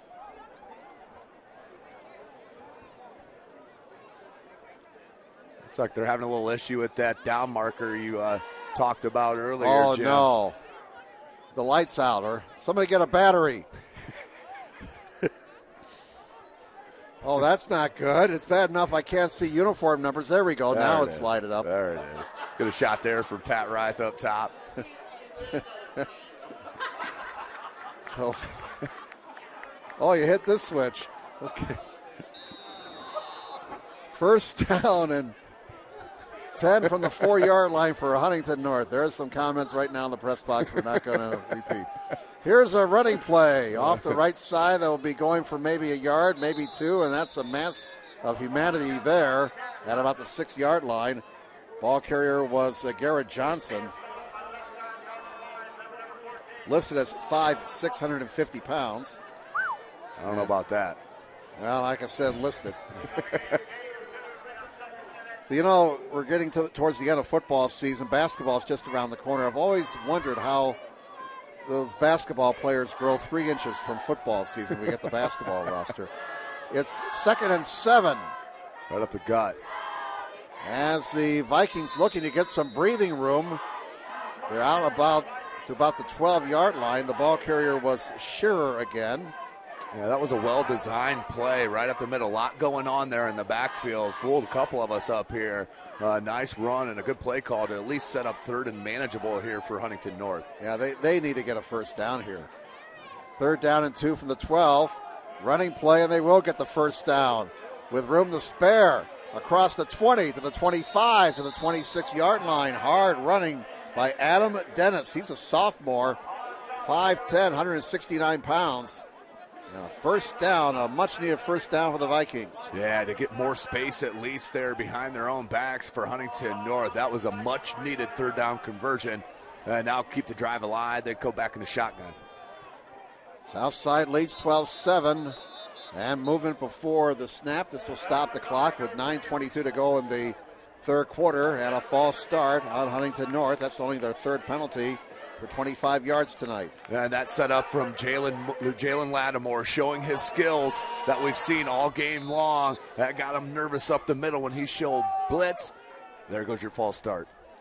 So 1st and 15 now for the Vikings at their own 21-yard line. Here is a little inside trickeration here. And they'll get the penalty yardage back +1 as Shearer carries the ball for 6 yards. Yeah, good play there to get some yardage back. It'll set up 2nd and manageable now, about 8-9 yards. But another good play there. They got a lot going on there for Huntington North, but they need to keep it going. Clock moving, 8:47 to go 3rd quarter. All these running plays is going to shorten up the game here. Won't be that many possessions left. Once we get to the 4th quarter, these two teams keep running the football, and that's no gain there. Wow, Lattimore in there once again. I'd like to see his tackle numbers at the end of this game. He's been everywhere around the ball there on defense. Again, the winner of this game gets either Delta or Mississinewa next week. Delta and Mississinewa at last report scoreless in the 3rd quarter. And that's an obvious white knuckler there. Line the games to 35. On 3rd down, Johnson in trouble, gets away. Now throws on the run. What a catch. And they get the first down out to the 38-yard line. That was a tremendous catch. Johnson keeping his poise under all kinds of pressure that time. That ball was thrown behind him, and a couple of archers back there in coverage as well. And a beautiful 3rd down play to move the chains. So first down for Huntington North. Remember, this drive started at their own 4-yard line. They're out to the 38. Out of the I formation, running play for Adam Dennis. And Dennis is out to about the 41-yard line. Hello, Mr. Wilson. As you mentioned, though, yeah, the clock continues to run with all these rushing attempts for both sides. We're already at 7.5 left in the 3rd. And it's a 5-point game, so overtime's not looming with that score. 2nd down and 7 at the 41 for Huntington North. I formation, they'll keep it on the ground. If it's not broke, don't fix it. And they'll pick up 3 more yards out to the 45-yard line as the ball carrier was Garrett Johnson. Garrett Johnson did a nice job waiting for his blockers on that pull from the right side of the offensive line. Waited for his blockers to get out in front, and that led him for a couple more yards. They're going no huddle again here, Tim. This is what they did on their touchdown drive. Same they play. need the 48, first down, and plenty of room to spare. Big play on the ground for Huntington North, and it's Garrett Johnson ripping off 20 yards. Yeah, not getting a tackle there at the center of that second level. That led to a huge run, and Huntington North keeps this drive alive. Well, the Archers marched 80 yards on their opening possession in 9 minutes. And now Huntington North is chewing up a lot of clock with this possession, which started at their own 4. And flags on the snap and a false start. So that will back up Huntington North. Just as that was Southside there in the first half. You get down there, you get good field position, a couple good plays, and then boom, a penalty marker, and they'll back you up, kill some momentum. First and 15 now for Huntington North at the south side 40-yard line. Guy in the white hat says start that clock up. 6.5 minutes to go, third quarter. 12-7 south side. And a running play up the gut. They get the penalty yardage back. Ball's on the ground. And who's got the football? No indication yet. It looks like Huntington North got it back. Yes, they did. A pickup of 11 yards for Cam McCarver. Man, that was close. Yeah, Southside looking for another big turnover. Of course, they had that pick six to start this second half. Was looking for another big one. They're breathing again at Huntington after that play. No doubt. Some folks in Huntington turning blue for a moment. Running play and not getting the first down is Garrett Johnson. Looks like it's going to be marked about 1.5 yards short. That's been a go-to play, no question about it here for head coach Robert Prescott. They have been running that over and over. It's well executed, and will break 1 out of 3 times. It has been, at least. All right, looks like 3rd down and 2 from the 27, line against the 25. And it's a handoff for Johnson. He moves the pile, gets a first down to the 22-yard line. What a drive by Huntington North. That reminds me a little bit of that first drive for Southside on that score where they took 9 minutes off the first quarter. Now Huntington North showing you the same. This drive, remember, started at the Vikings' 4-yard line. High snap, look out, and that may have thrown the defense off. Garrett Johnson picked up a couple of yards. A near disaster for the Vikings. Yeah, just too quick on the edge with Southside right there. It's going to bring up second and long. Southside, 5 minutes left to go in this second quarter. The clock continues to roll. Some thought Southside had the edge in speed in this matchup, but Huntington North has shown some quickness tonight. The ball is at the 20, 2nd down and 8. Under 5 minutes to play now in the third quarter. Huntington North continues to matriculate the ball down the field here. Until then, it's going backwards. That's going to be a loss of about 1 and 2 yards maybe. I'll bring up 3rd and long for Southside. For Huntington North. Great job by Southside. Another huge play. This could be 4-down territory as well. Quarterback Reed Johnson with nowhere to go and nowhere to hide. 3rd down. The ball is at the 22 of Southside. Line the gains to 12, and up the gut they go for a couple of yards. That'll make it 4th and 8. As McCarver is stopped at the 20. Yeah, this drive started, on their own 4 or 5 yard line. Mm-hmm. And now 4th and 8. So staring at turning this ball over on downs right at them. This would be huge for the confidence of the Southside Archers and could be an absolute dagger in the hearts for Huntington North. Here we go, 4th and 8. Let's see if they put it up here. Johnson's going to throw. And he's got a man. Can he get to the marker? Can he get there? He's run. Awfully close. Extra effort. He's going to be short, I believe. They're going to mark him at the 13. He is short by a yard. He is short by a yard at the 13-yard line. Southside holds. What a play. The turnover on downs. Southside Archers coming up absolutely big to force a turnover on downs. We can look at it real quickly on our Traction Athletic Performance replay. The high snap comes out wide, but watch his stick right there. The extra effort, but finishing off barely, and that will be the turnover of downs. What a stop. Well, on a plus side for Huntington North. They did flip the field position. They did. As we mentioned, started on that 5-yard line, so at least did flip it. Southside starts deep in their own territory at the 13. The Archers lead 12-7, and they'll run it. Here's a lot of room on the near side, and they'll get out to the 25-yard line. That'll be an Archer first down. 12-yard pickup. And that was Ashton Johnson on the carry.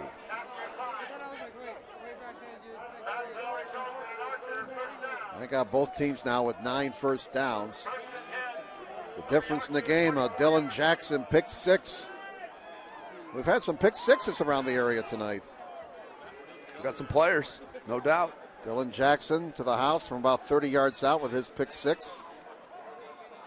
And it's a running play on 1st and 10 from the 25 and a couple of yards.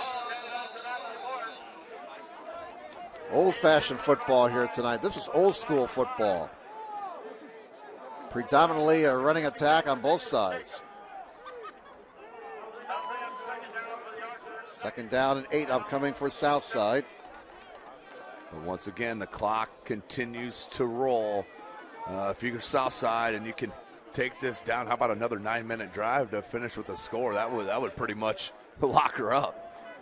2nd and 8 from the 27. Now, the question is, can Southside finish as they have another second half lead? Running play to the 30, looking for the first down, and he got it at the 35-yard line, 36-yard line. Just tough running right there from Ashton Johnson. Oh, yeah. He just continued to move the feet, churn them, and he moves the chains. Big first down move, 2.5 left in the third. Johnson listed as 6'2", 220 pounds as a sophomore. First down for the Archers as they get out to the 35-yard line. Down to 2:17 to go in the third quarter. Archers with the ball in a 12-7 lead. And they'll run it again, but this time the Viking defense is there. And still no whistle. Finally, they blow the play dead. And no gain out of all that. So 2nd and 10 for the Archers at their own 35.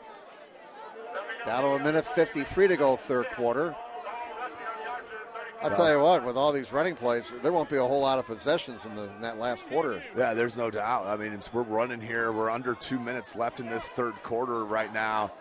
Big 2nd and 10 play here. You need to set this up for a 3rd and short if you're South. Line the gain. It's the Southside 45. 6 in the play clock as they snap it. They'll run it to this side. And across the 35 to the 40-yard line, a 5-yard gain, another massive humanity. Boy, that ball draws a crowd, doesn't it? Yeah, 5-yard gain. That's a nice play. Now 3rd and 5. Big play for the Huntington North defense. They need to get this ball back. 1:10 left in this third, but more importantly, to get their offense back on the field because their line was moving it. Johnson carried the ball in that last play. 3rd and 5 for the Archers. Under a minute to play in the third quarter. Both teams have all 3 of their timeouts left. We've had 1 turnover in this game, and it was a big one. Dylan Jackson's interception return for a touchdown. And whistle sound as the play was underway. Wow. It's going to go on Southside, Jim. And that's a false start on the Archers. You know, that's their first penalty this half.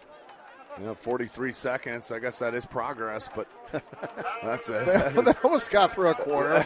Is, they almost got through the quarter without a penalty. That is tough. 3rd and 5 manageable. Now 3rd and 10. Ouch. I bet Coach Norfleet peeled some paint when he discussed the penalties at halftime. What do you think, Tim? Hey, no doubt. Well, the message was delivered because Southside has shown a lot more poise here in this third quarter. They have the lead now. 12-7, 20 seconds to go in the third. 3rd down and 10. And Norfleet has time, throws on the far side. Incomplete, and no flags. Underthrown. He had his man up. We got a flag back here in the backfield, Jim. Okay, but it's not for pass interference. No. We got a hold on Southside. And unfortunately, we have a Southside player who is shaken up on the far side. So why don't we step aside here as we kind of sort out this situation. 11 seconds to go, third quarter. Our Archers lead 12-7. Back in a moment on SummitCitySports.com. The Acme Bar and Grill, where neighbors meet. A Fort Wayne tradition since 1941. We feature nightly dinner specials along with our iconic pizza, wings, and pork tenderloins, and barbecue in our family-friendly atmosphere with a retro flair. Additionally, we offer a full bar with 26 beers on tap from various Midwest breweries. We also have an area perfect for private events such as meetings, reunions, and banquets that holds up to 50 people. The Acme Bar and Grill, located in the heart of East State Village, where neighbors... I was once a Southside kid who was led on a journey by high school football. A journey that taught me discipline, toughness, and the skills that made me a success. As a businessman with a CPA license who owns his own firm, I still use the building blocks of high school sports in my everyday life. Someday sports will end no matter what level you reach, but you will be left with the skills to compete in the next game, the game of life.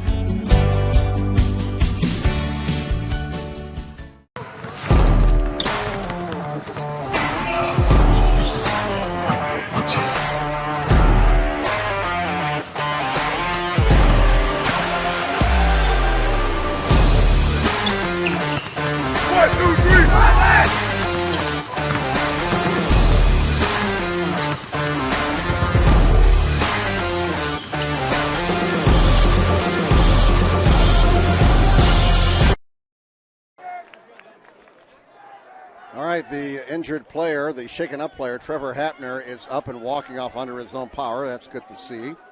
Prairie Heights now leads Whitco 30-16 in the third quarter.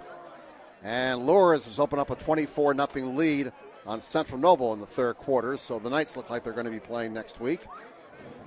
And it looks like the penalty against Southside is being declined by Huntington North. Yeah, it'll be 4th and 10 anyway in their own end. They're going to punt the ball. But 11 seconds, Huntington North. After that turnover on downs, it doesn't hurt them. They're going to get the ball back. Huntington North had a very impressive drive on their last possession, marching it from their own 4 into the south side of red zone before it stalled out.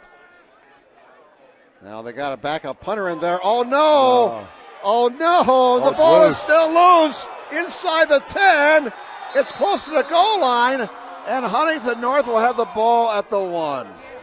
Wow. Heartbreak City for Southside. Let's take another look at it here on our Traction Athletic Performance replay.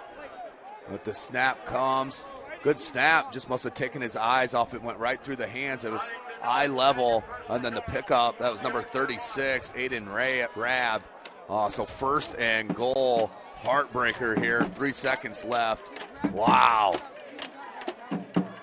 Well, wow. That evens the turnovers at 1 apiece.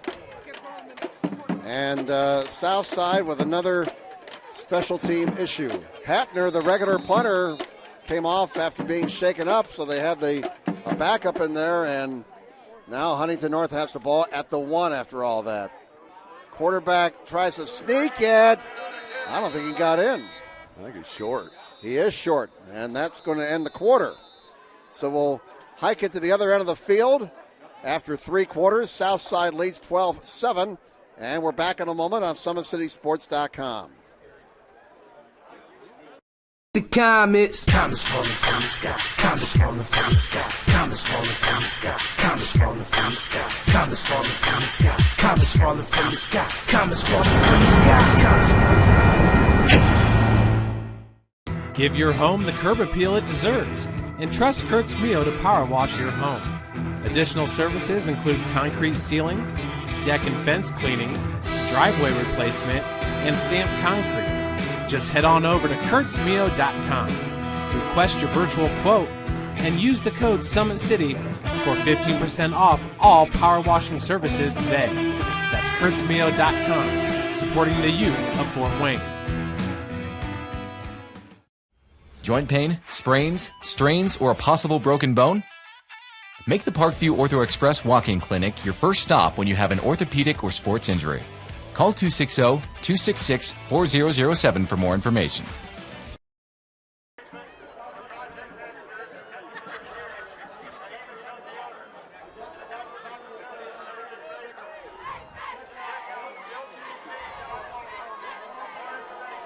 Okay, we start the fourth quarter with Huntington North having a tremendous chance to regain the lead following the disaster for Southside in the kicking game. A snap going through the hands of the punter, and Huntington North taking over at the 1 of Southside.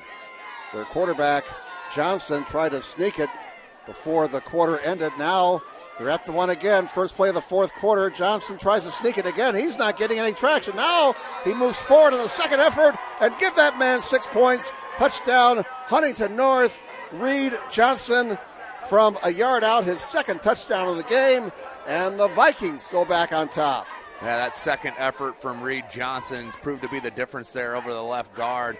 Let's take a quick look at it here on the Traction Athletic Performance replay. Gets him set up there, does Johnson. You thought and pretty much assumed that the sneak was coming, and Johnson with that length goes right over that left guard. It'll be the second push on it, though. I think now the two-point conversion here. Yep, Tim, sorry about that. I didn't mean to interrupt. I don't see a kicker out there, and they're going to go for 2. Out of the shotgun, Reed Johnson, who just scored on the 1-yard run. They'll run it off the right side. Look at that blocking. And now a flag comes in. Hold on. Garrett Johnson went into the end zone for the 2-point conversion, but a flag comes in, and that's usually the area where they call holding. Yeah, I think that is. Yeah, holding called by the umpire there right in the center of the field. So a huge call. That'll back them up and nullify that 2-point conversion. Well, they'll have to try it now from the 13. 11:55 to go in regulation.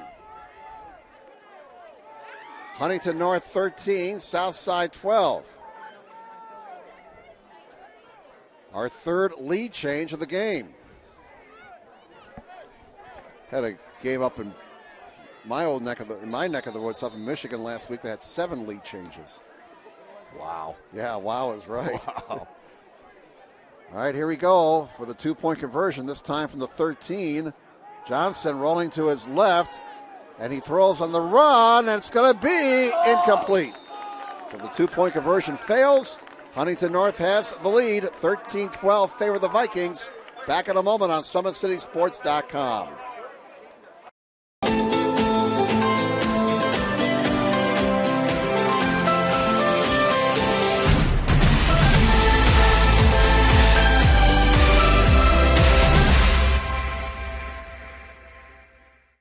The Acme Bar and Grill, where neighbors meet. A Fort Wayne tradition since 1941. We feature nightly dinner specials along with our iconic pizza, wings, and pork tenderloins, and barbecue in our family-friendly atmosphere with a retro flair. Additionally, we offer a full bar with 26 beers on tap from various Midwest breweries. We also have an area perfect for private events such as meetings, reunions, and banquets that holds. Follow and subscribe for all the latest.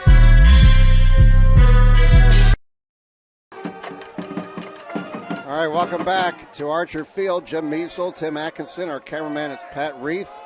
Huntington North 13, Southside 12, 11:55 to go in regulation. As we await the Huntington North kickoff following their touchdown, a line drive inside the 10, inside the 5, and it skips into the end zone for a touchback. Class 4A, East Noble now leads Northridge 35-14 in the third. Columbia City and DeKalb in that Sectional 19, they're tied at 14 in the third. Angola 10-7 over Leo in the third quarter. Lures is putting the wood to Central Noble, 31-0 in the third. Yeah, you could see that one coming, Jim. Lures down here in the SAC, but you knew once they got in that 2A sectional, they got a chance. They're going wild in Brushy Prairie. Third quarter, Prairie Heights 23, Whitco 16. Here, first down for Southside at their own 20.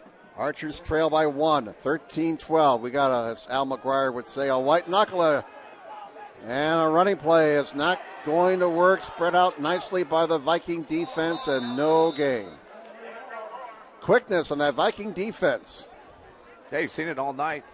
They've been covering the sideline to sideline pretty well for Huntington North against this South team. Yeah, but Southside, obviously, you at least got to get this ball moved over the 50. Give yourself some space here. Plenty of time, 11 and a half left. 13-12, Huntington North. That last touchdown set up by a mistake on the special teams. 2nd down and 10 for the Archers. And a running, oh no, a fumble, but it's recovered and it's going to be a big loss. Back at the 12-yard line. At times this year for Southside has been kind of like Rosanna Dana. It's always something. Yeah, it's been one thing after another, and we've seen it pretty much in a nutshell here in this game tonight. Just when it looked like Southside was turning the game in their favor with the pick 6 by Dylan Jackson, and then Huntington North had some issues on the ensuing kickoff. They start at their own 4, and the Archers thinking, okay, we got him now, and then the Huntington North flipped that field position with that long drive, even though they didn't score. It eventually led to their touchdown. Now on 3rd and long, Norfleet throwing, look out, it's picked. That's an interception, and slipping down after making the pick for the Huntington North Vikings was Matthew Klein, a 6'1", 150 junior. If he had not slipped down, he would have had a pick 6. But as it is, the Vikings have the ball at the Southside 12 and maybe a chance to deliver a knockout punch. What a turn of events now. Wow, pick 6 to start it for Southside, and since then it's been Huntington North going at it. Oh my, 10:20 left in the game. The Vikings with a tremendous chance now. That Southside defense has to come up with a big stop. I bet you the Vikings will keep the ball on the ground here. And they do. And it's Johnson moving the pile across the 10 to the 9-yard line. That's impressive. He's a tough runner. We've seen it all game long. He's broken a couple as well, but he is absolutely strong on that small frame. Yeah, he is. Keep in mind, Huntington North, 29 freshmen, 16 sophomores on their roster. But they are playing far beyond their tender years right now. The ball is at the 9. Johnson fakes the handoff and keeps it, gets it inside the 10, down to about the 5-yard line. They can get a first down without getting a touchdown. 3rd and 3. 9.5. This one of the quickest games I've ever been a part of.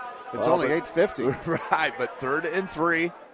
Right here, Southside has to hold, but I'm assuming Huntington North will go with the field goal here if they can't get it. Again, Johnson fakes the handoff, but he didn't sell the fake very well, and Southside was waiting for him, and that's going to be a loss back to the 8-yard line. Big play by the defense. That RPO just took too long for Reed Johnson, and that's going to back him up. Going to be, 4th and 6 in decision time here for head coach Prescott, and it looks like he's going to roll with it and go for it. Yeah, you know what? If you don't get the first down here, you got Southside pinned in their own territory. You have the lead if you're Huntington North, and the time continues to melt away. It's got to be just lack of confidence at a field goal kicker, though. Of course, why would you not want to go up by 4 here, Jim? You know, if you have your great field position, but we're going to get a timeout here called. All right, we'll step aside. Back in a moment on SummitCitySports.com.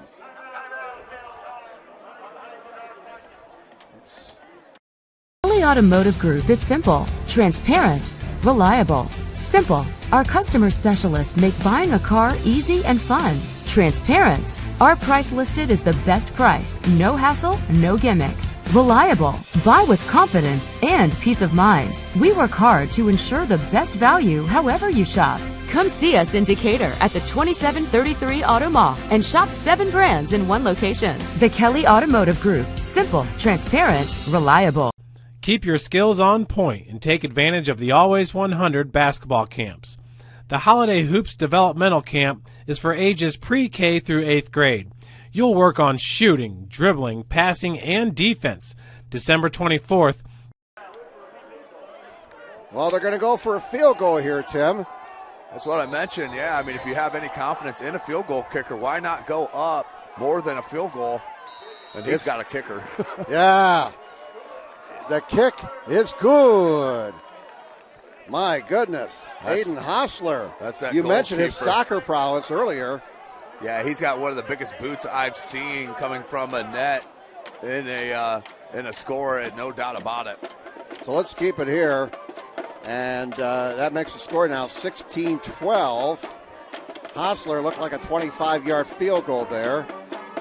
Yeah, I see why head coach Prescott was in between two right there. I mean, you do go up by 4, but even a field goal, you're probably not going to get a field goal attempt even from Southside.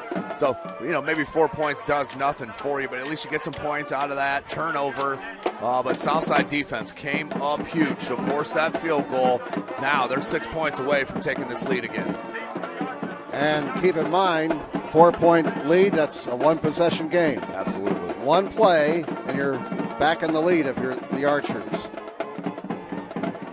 This is going to be huge, Jim, right now. I don't know if you're Hostler. You need to get this into the end zone. If you don't, these two players back here deep for Southside, it's about time for them to break one out. Hostler bangs it down there. A line drive to the 10. That's going to be run back to the 20, to the 30. Like you mentioned, Tim, out to the 40-yard line. A relatively short field for the Archers. The offense will start at the 40. And, a flag is down in front of the Southside bench. A late flag, too, thrown at the 35-yard line. That's a good 25 yards where he received that kick. So, do we have a sideline warning? I think that's where we're going to get hit with, Jim. Yep, man in the white hat says, got to stay back, fellas.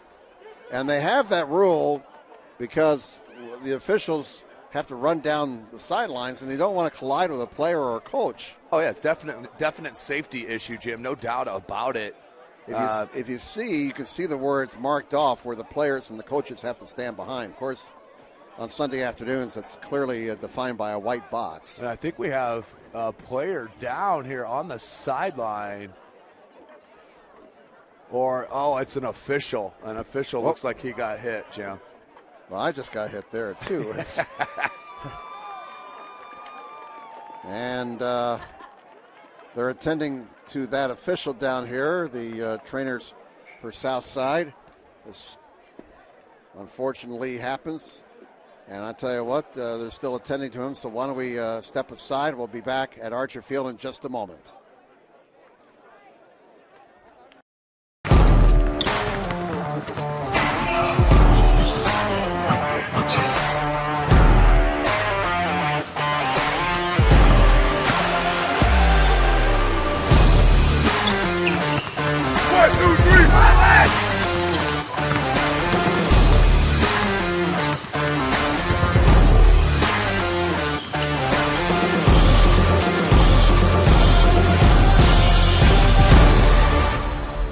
Keep your skills on point and take advantage of the Always 100 basketball camps. The Holiday Hoops Developmental Camp is for ages pre-K through 8th grade. You'll work on shooting, dribbling, passing, and defense December 24th through January the 2nd on Tuesday and Thursdays. All right, the official who was shaken up is up now, still being looked at. Leo now leads Angola 21-10 in the fourth quarter. Well, Brandon Davis is on fire. He finds Jaron Kinding deep. As Concordia leads Mahoney 28-14 in the third. That's what I mentioned. We mentioned that with Lures stepping out of the SAC and going into play the 2A conference. The same thing with Concordia playing 3A sectionals. They're my favorite to get out of this region. We'll see what happens there with Concordia, but starting it well against Mahoney there at Mahoney. East Noble continues to open up their game with Northridge. The Knights over Northridge 42-14 in the third. Peyton Wall got that touchdown for Leo to put him up 21-10. Surprising, huh? What a year that young man's having. So they are marking it. Another score update, New Haven 40-7 over Jay County in the third, so it looks like the Bulldogs are moving on. And 15-yard penalty marked off against Southside. It should be 1st and 10, though, after the spot here. That's 11 penalties against Southside now for 95 yards, just their second in the second half. So I'm not sure what the actual call is, but it was taking out the referee on this near side is what they got flagged for. Yeah. Well, they started the 25-yard line. 1st and 10 from there. Southside trails 16-12. And they'll run it off the right side. Across the 30. Across the 30 to about the 32-yard line. That looked like Matthew Morris carried the ball. Good first down play for Southside. 8:08. This may be our last drive here, Jim. We don't know. I mean, 9-drive in the first quarter for Southside, 9-minute drive. Now with 8 left in this one, you're down 4. You put it in the end zone, you go up by 2 and setting yourself in position to move on here in sectionals. 2nd and 3 from the 32 for the Archers. Norfleet to throw. He's got space. First down to the 45. 13-yard pickup, move the sticks. As the reception was made by Jones. There's Javarius Jones once again. He had that beautiful run after catch earlier where he took it from the far hash all the way to this near hash, 35 yards or whatever. He's another one of the game breakers here for Southside, and they move the chains, 8 minutes and running. Huntington North 16, Southside 12. Hang on to your popcorn, folks. This is going to be a great finish. First down for the Archers at their own 45. Norfleet to the right flat. A leaping catch, and they try to set up that screen again. And out of all that, a flag. Oh, he fumbled the ball. That's a beanbag, not a flag. And Huntington North has the football. Trying to make an extra play, and it led to the turnover. Man, another herder One of their linemen. Southside. Sorry, Tim. It was Nicholas Jacobs, 6'2", 184 junior defensive end. What a play by Huntington North. Game changer there. 3 turnovers the second half now for Southside. After starting it with getting a pick 6. Yep. Now their defense in huge here. Has got to come up big. Jalen Lattimore and company got to lead this quad. Southside cannot put their heads down. They got to fight through this and try to come out the other end. This will breed some great progress here in the future for Southside. Yeah, both of these programs looking for the future. Yes. Lots of underclassmen on both sides. First down for Huntington North at the Southside 46. A whistle on the snap. And that's going to be a delay of game against Huntington North. The play clock ran out. One of these times in football, I'm going to say the shot clock ran out. Well, you won't say that in the state of Indiana because we don't have one. That's right. He just hit a sore spot. 1st and 15. And don't forget, we'll start our basketball coverage. We're going to have Southside, as Cathedral will come to Southside just a couple of feet to the right of us there in the gymnasium. That's on a Saturday. Huntington North ball, their own 49. Little reverse. Inside trickeration, inside reverse. Minor sort of trickeration. They got the penalty yardage back, plus 4. That was a real nice little tight reverse that you've seen in there, all done within between the tackles and quickly, but we got whistles. Sure, picked up 9 yards there. It's like a flag in the defensive backfield. And that stops the clock with 7:21 left in regulation. Huntington North 16. Southside 12. We got a dead ball, personal foul on Southside. And that'll be a Huntington North first down. And that's 12 penalties against the Archers. Another personal foul. Wow. 110 yards in penalties against the Archers. 12 penalties. Talk about a dirty dozen. First down for Huntington North. Christmas doesn't come for a couple months yet here. Can't keep giving your opponents gift first downs and gift yardage. Out of the I formation, running play for Garrett Johnson, but he goes nowhere. Defense has to stick strong here. Under 7 minutes. Plenty of time if you get the ball back, but they got to start it right here. Unofficially, I got Garrett Johnson, 14 carries for 44 yards. He's been tough. And those have been tough runs as well. Reed Johnson might be a contender for our Player of the Game honor. Sponsored by Parkview Sports Medicine. But that clock continues to run. And right now, the clock is Huntington North's 12th man. No doubt about it. Still 7 on the play clock. Second down, we'll call it 11. And, oh my, Johnson faked the handoff. And that was a near disaster there. Johnson got about a yard back. And they're lucky to still have the football. Almost too much going on there if you're Huntington North. 6:05, 3rd and 11. So Southside has them right where they need them here. You got to come up big. Under 6 minutes. This is nail-biting time.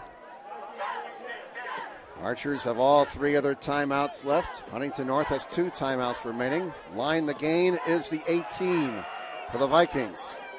Following another Southside turnover.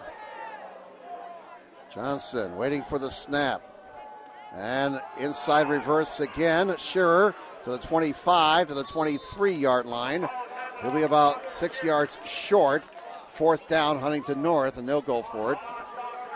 I don't think Hostler can kick it from 40 yards. No, I don't believe so. But that was a great tackle out in space. You saw on that second level as soon as he went there. I didn't get the number on it, but as soon as he hit that, the third level, the boom came up, and that knocked him back a couple to bring up 4th and 5, 4th and 6 for Huntington North. Coming down to 5 minutes to play, and the Vikings are taking their sweet time here. 12 on the play clock as we hit 5 minutes to go. 16-12, Huntington North. They have scored 9 unanswered since the Dylan Jackson pick 6 for the Archers.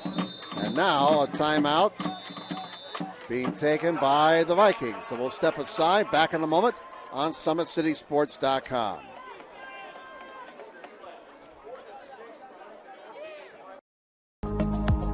Looking for a way to naturally aid in soothing aches, pains, and sore muscles and reduce inflammation from the skin? Want a relief in minutes? Try Alleviate. Contact Hillary Didier for details. You can find her at didier.hillary@gmail.com or call her at 260-312-1599.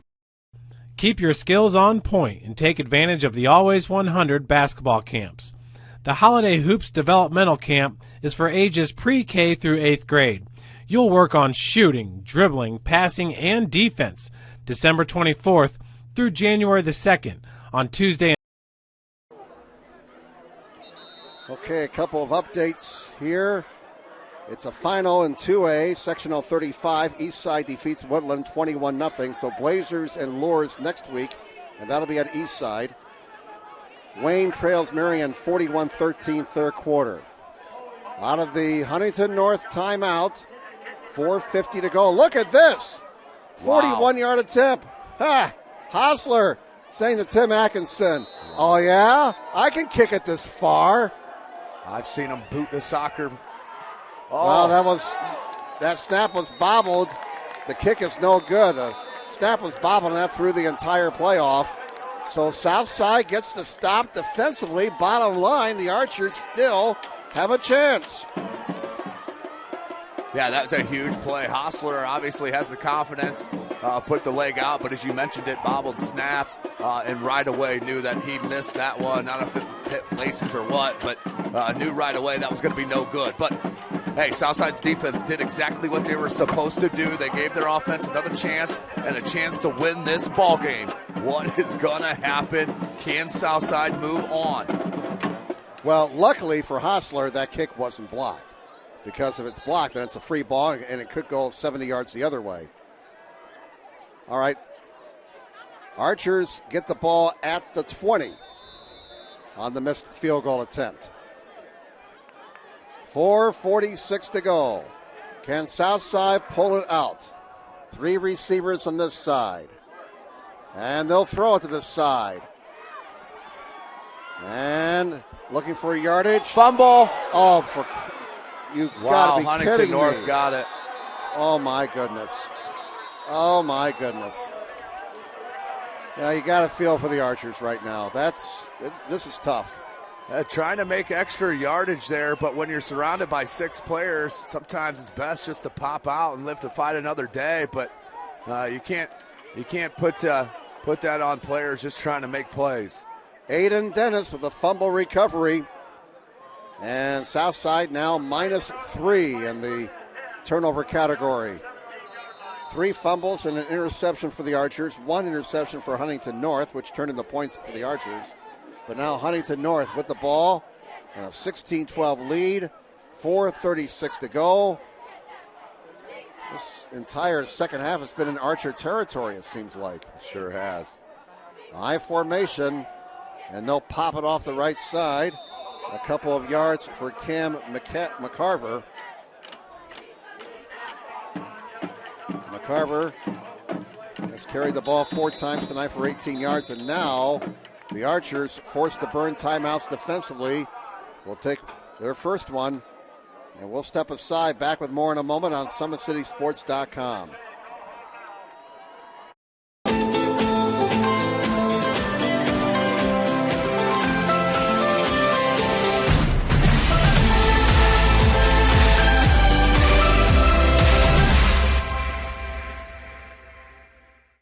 The Acme Bar and Grill, where neighbors meet. A Fort Wayne tradition since 1941. We feature nightly dinner specials along with our iconic pizza, wings, and pork tenderloins, and barbecue in our family-friendly atmosphere with a retro flair. Additionally, we offer a full bar with 26 beers on tap from various Midwest breweries. We also have an area perfect for private events such as meetings, reunions, and banquets that holds up to 50 people. The Acme Bar and Grill, located in the heart of East State Village, where neighbors...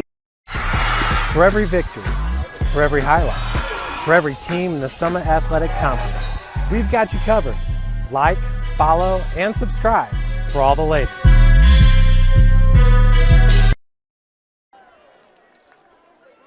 All right, out of the Archers' timeout. Huntington North with the ball in a 16-12 lead. 4:21 left in regulation. It's at the Archers' 15, I formation. And it's a running play. And it's Garrett Johnson refusing to go down. No whistle yet. Look at this pile move. Wow, inside the 5. It's going to be a first down. It was a slow whistle, Tim. And Garrett Johnson took advantage of it. Well, you saw the feet continue to move, and the officials, I like it. Let him run, let him play, and he carried him another 5 yards. Huntington North is 4 yards away from getting the knockout punch here, and making it a 2-possession game. Excuse me, Jim. Yeah, this is it right here. If they put it in, he can kiss this one goodnight. Out of the I formation, I bet 25 gets it again. He does. And this time, the Archers were waiting for him. He lost a yard, maybe 2 yards back to the 6. Tackled immediately. That hole, it was there, and then immediately closed up there. I think Bernie was there amongst others, but good play. That was number 79 for Southside. That was Jeremiah Powell. All right, West Noble has beaten John Glenn 26-0 in Class 3A Sectional 26. Chargers 10-0 heading to round 2 next week. Down to 3:20 remaining here. 16-12 Huntington North over Southside. 2nd and goal from the 6. And inside reverse, Scherer is going to be brought down for no gain. Yeah, maybe a loss too. I don't know. A timeout here for Southside. And we'll step aside. Archers have 1 timeout left. Back in a moment on SummitCitySports.com.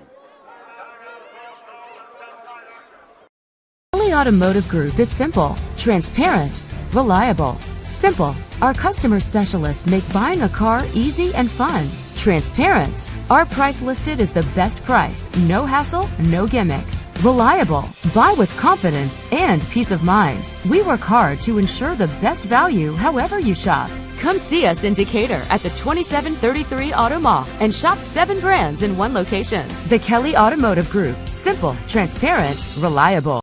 Keep your skills on point and take advantage of the Always 100 basketball camps.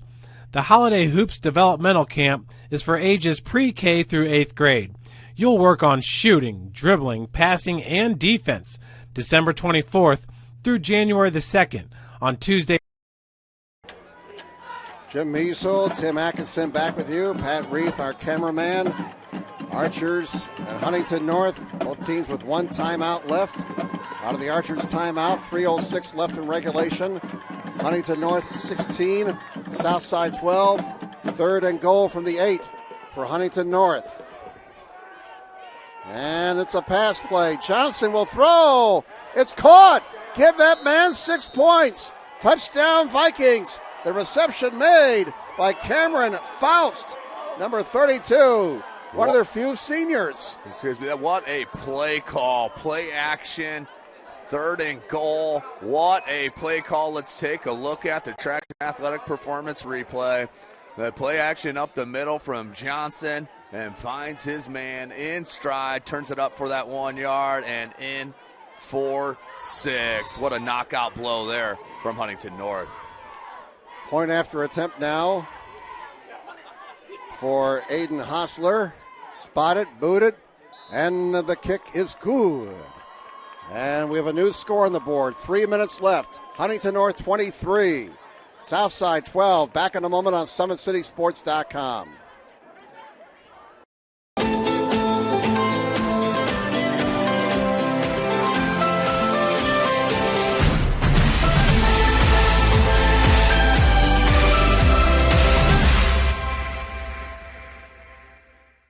The Acme Bar and Grill, where neighbors meet. A Fort Wayne tradition since 1941. We feature nightly dinner specials along with our iconic pizza, wings, and pork tenderloins, and barbecue in our family-friendly atmosphere with a retro flair. Additionally, we offer a full bar with 26 beers on tap from various Midwest breweries. We also have an area perfect for private events such as meetings, reunions, and banquets that holds up to 50 people. The Acme Bar and Grill, located in the heart of East State Village, where neighbors... For every victory, for every highlight, for every team in the Summit Athletic Conference, we've got you covered. Like, follow, and subscribe for all the latest. All right, here's the kickoff down to the 3-yard line. Up to the 10, up to the 20, running room. Oh, this game is not over yet, folks. He's going. To the 30.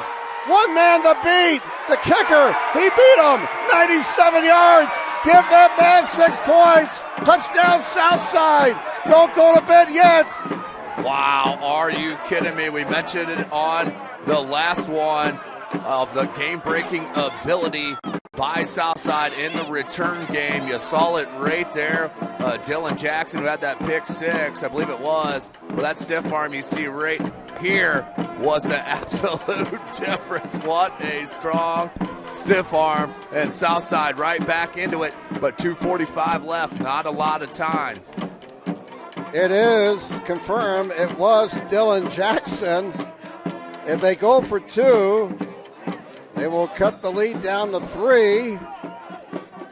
Of course, we're back to a one-possession game now. They will go for 2. Power I, strong right. And Northfleet's got a man. Caught. 2-point conversion is good. Great play call there from head coach Roosevelt Northfleet. And they put it in for 2 to pull it to a one-possession game. We'll step aside. Back in a moment on SummitCitySports.com. Kelly Automotive Group is simple, transparent, reliable. Simple. Our customer specialists make buying a car easy and fun. Transparent. Our price listed is the best price. No hassle, no gimmicks. Reliable. Buy with confidence and peace of mind. We work hard to ensure the best value however you shop. Come see us in Decatur at the 2733 Auto Mall and shop 7 brands in one location. The Kelly Automotive Group. Simple, transparent, reliable. Keep your skills on point and take advantage of the Always 100 basketball camps. The Holiday Hoops Developmental Camp is for ages pre-K through 8th grade. You'll work on shooting, dribbling, passing, and defense December 24th through January the 2nd on Tuesday. We're back here at Archer Field. Some folks who may have been heading to the exits following the Huntington North touchdown are heading back to their seats. If they have not returned to their seats yet, Dylan Jackson keeping the Archers alive with a 97-yard kickoff return. Archers get the 2-point conversion, and now we expect an onside kick with 2:45 left in regulation and a 23-20 lead for Huntington North. Both teams have one timeout left. Keep that in mind. Here comes the onside kick. Here comes the Sean Payton special right now. Here it comes. Got the bounce. Oh, it's going the other way. This is going to be a touchdown for Huntington North. Give that man 6 points. Aiden Dennis to the house. Oh, my goodness gracious. We've seen about everything. Took it to the house. You don't see that very often on an onside kick. Had the bounce, as we'll see here on the Traction Athletic Performance replay. It was a great kick, Jim. The high bounce came, but read perfectly was Huntington North, and he absolutely just flashed out of that for a huge, huge return. If we can get to it, here it comes. That high bounce right there, and there he went all the way about 45 yards. What a game. Woo!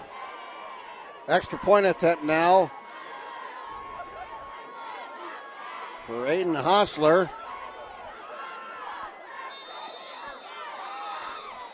We've had some craziness here in the last 22 seconds. We've had 3 touchdowns, Tim, in the last 22 seconds. This has been a crazy fourth quarter. First, we had the Johnson to Faust touchdown pass. That came with exactly 3 minutes to play. And then Dylan Jackson returned the ensuing kickoff, 97 yards. And now Aiden Dennis has returned an onside kick about 50 yards for a Huntington North touchdown. I'll tell you what, on the ensuing kickoff, his Southside returns it for a touchdown. I may do a full gainer out of this press box. The PAT is up, and the kick is good. And a timeout, 30-20, favor Huntington North. Back in a moment on SummitCitySports.com.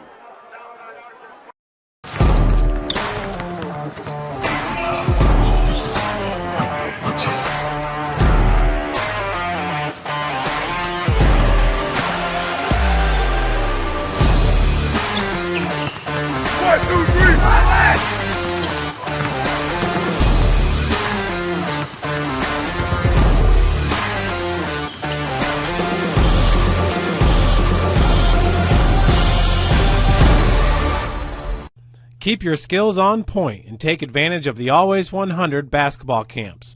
The Holiday Hoops Developmental Camp is for ages pre-K through 8th grade. You'll work on shooting, dribbling, passing, and defense December 24th through January the 2nd on Tuesday and Thursdays. Okay. We've had 2 straight touchdowns on kickoffs. 2:38 to go. This may be a Sports Center top 10 if the Archers return this for a score.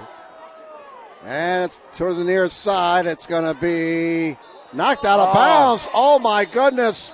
Knocked out of bounds at the 2. Ouch.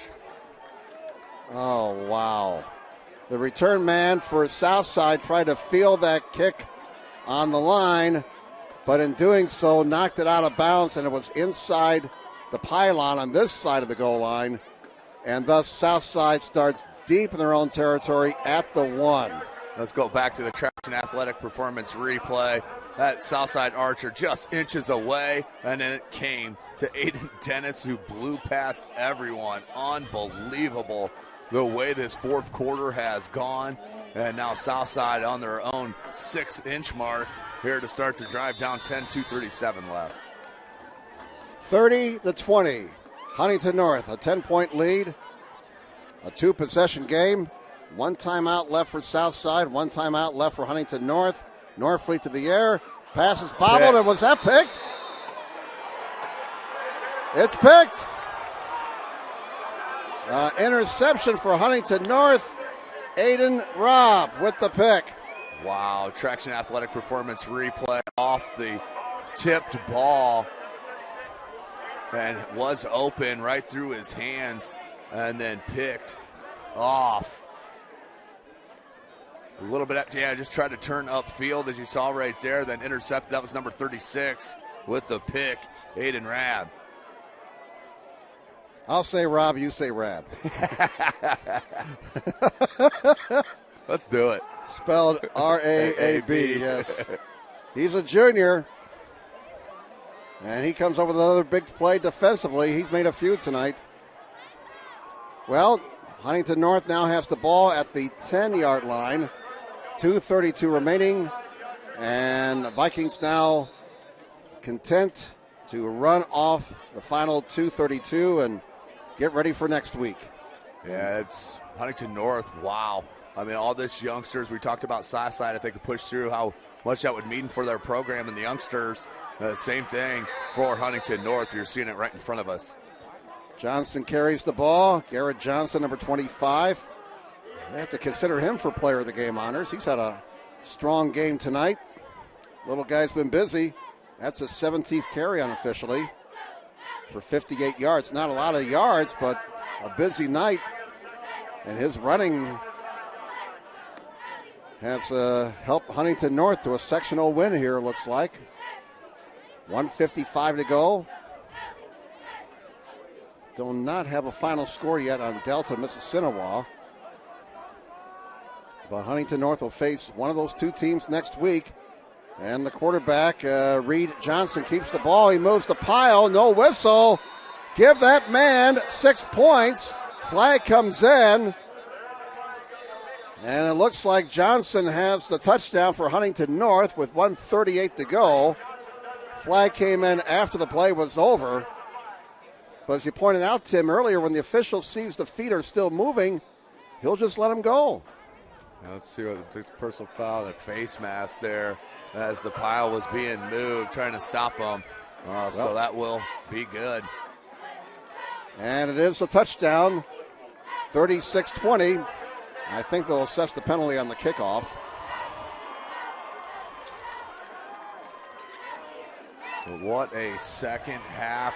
Started with that pick six for Southside. Thought all momentum was going, and it's been nothing but Huntington North. Outstanding second half from the Vikings. So we've had, we had a total of 19 points through the first three quarters. We've had 6 touchdowns now here in this fourth quarter. Amazing. 4 in the last 3 minutes. Hostler's PAT is up and good. 37-20. Favor Huntington North. Back with more in a moment on SummitCitySports.com.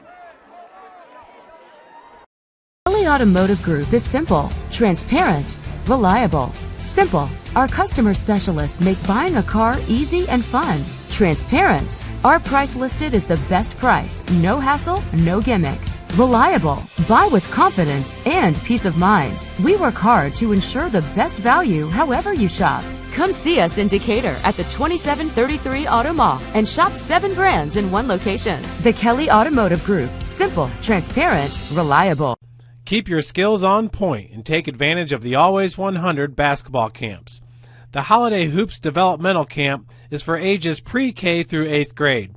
You'll work on shooting, dribbling, passing, and defense December 24th through January the 2nd on Tuesday.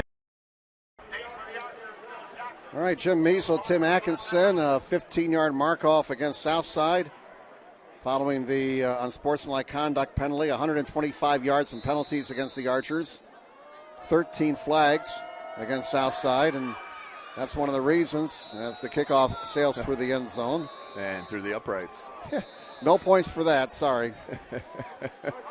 Well, one of the big reasons why Huntington North is moving on and Southside season is coming to an end here. Just too many Archer mistakes, the penalties, the turnovers. Yeah, it's been a mixture of both. I mean, the penalties in that first half and then the turnovers here in the second half. They just couldn't get out of their own way once again for Southside, and it's going to be a heartbreaking end to the season for sure. Well, you got to rededicate yourselves now in the off season. You got to get in the weight room. during the off season, during the winter time, and in the spring, and get the summer camp next summer, because August comes quickly. First down for the Archers at their own 20-yard line, 1:37 to go. 37-20, Huntington North with the lead. And Southside with one timeout left. Quarterback Norfleet will keep the ball, and he's going to get down to the 29-yard line. There's Demir Clark that's checked into the game. Okay, Clark, I beg your pardon. Clark is in the game. He picked up 9 yards, and the clock continues to move. Second down and 1 for the Archers at their own 29-yard line. We have 1:10 left in this contest. Clark looking to throw, fires here on the near side. It's going to go out of bounds. Nice catch here on the near side. Tremendous hands. But not enough real estate. A flag back there. This wouldn't shock me if this was another holding. You are so right. I'll tell you, there's been more holding tonight than at the senior prom. And I'm sure it was a holding, but there's absolutely no reason to throw a flag with 1:02 left in a 17-point game. And on the other hand, they just want to make sure things don't get out of hand. And that's a 10-yard mark off. And that's more penalty yardage against Southside, 135 now. This will put the ball back at the 17.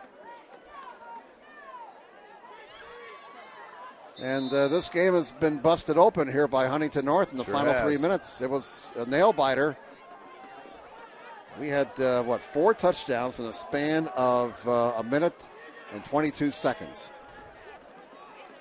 On 2nd and 13, Clark looking. He's going to scramble now as Huntington North drops back in the pass coverage, and he'll get all he can before stepping out of bounds to stop the clock with 53 seconds left. We were zipping right along here until this fourth quarter. I think we talked about it too much. Yeah, that's what happens.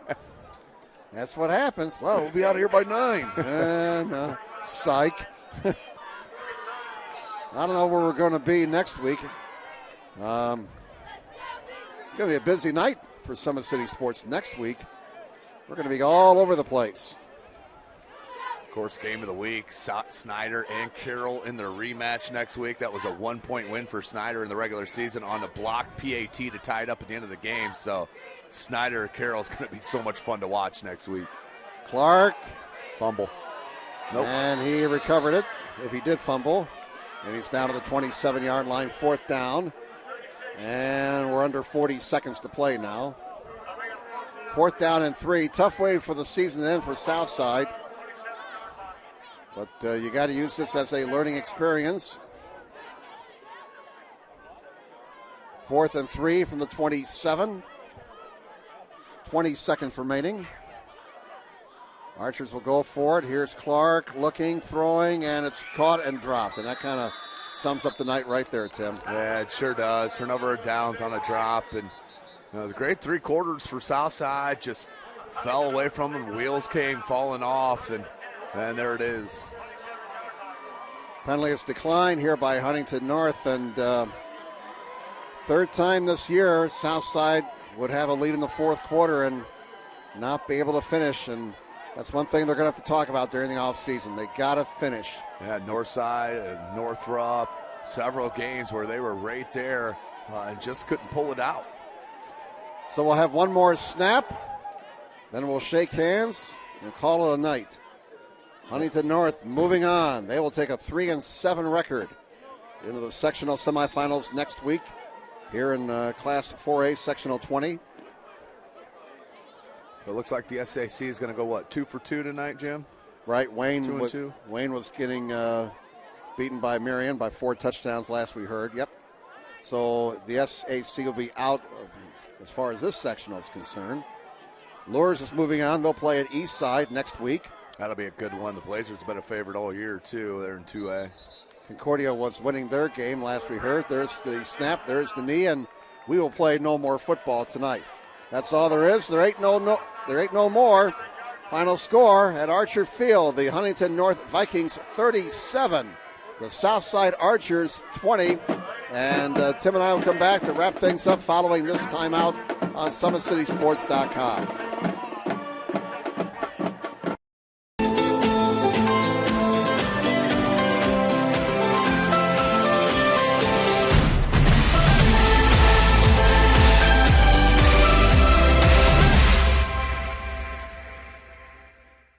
The Acme Bar and Grill, where neighbors meet. A Fort Wayne tradition since 1941. We feature nightly dinner specials along with our iconic pizza, wings, and pork tenderloins, and barbecue in our family-friendly atmosphere with a retro flair. Additionally, we offer a full bar with 26 beers on tap from various Midwest breweries. We also have an area perfect for private events such as meetings, reunions, and banquets that holds up to 50 people. The Acme Bar and Grill, located in the heart of East State Village, where neighbors...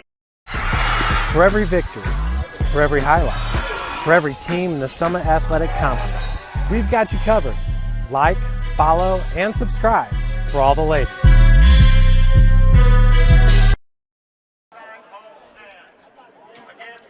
Welcome back, everybody. One final time here at Archer Field. Jim Measel and Tim Atkinson.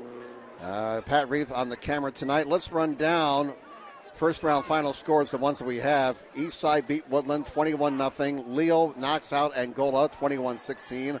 West Noble over John Glenn 26-0. Bishop Luers defeats Central Noble 45-0. Southwood defeats Cherubusco 21-12. DeKalb over Columbia City 29-14. Mishawaka Marion 60-0 over Lakeland, and Prairie Heights beat Whitco 44-23. And here tonight we have the Huntington North Vikings defeating the Southside Archers 37-20. We had 19 points through three quarters. We wound up with 57 points. So let's see, 57 and 19, 38 points.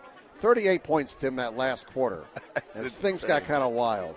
That was it was well played. I mean, besides, if you take out the penalties from Southside, it was dominated by Southside for the most part. Even though they found themselves down, they come out, get that pick six to start it. You think, all right, Southside's going to start to flex their muscle a little bit against Huntington North, but the turnovers, one after another, after another, after another.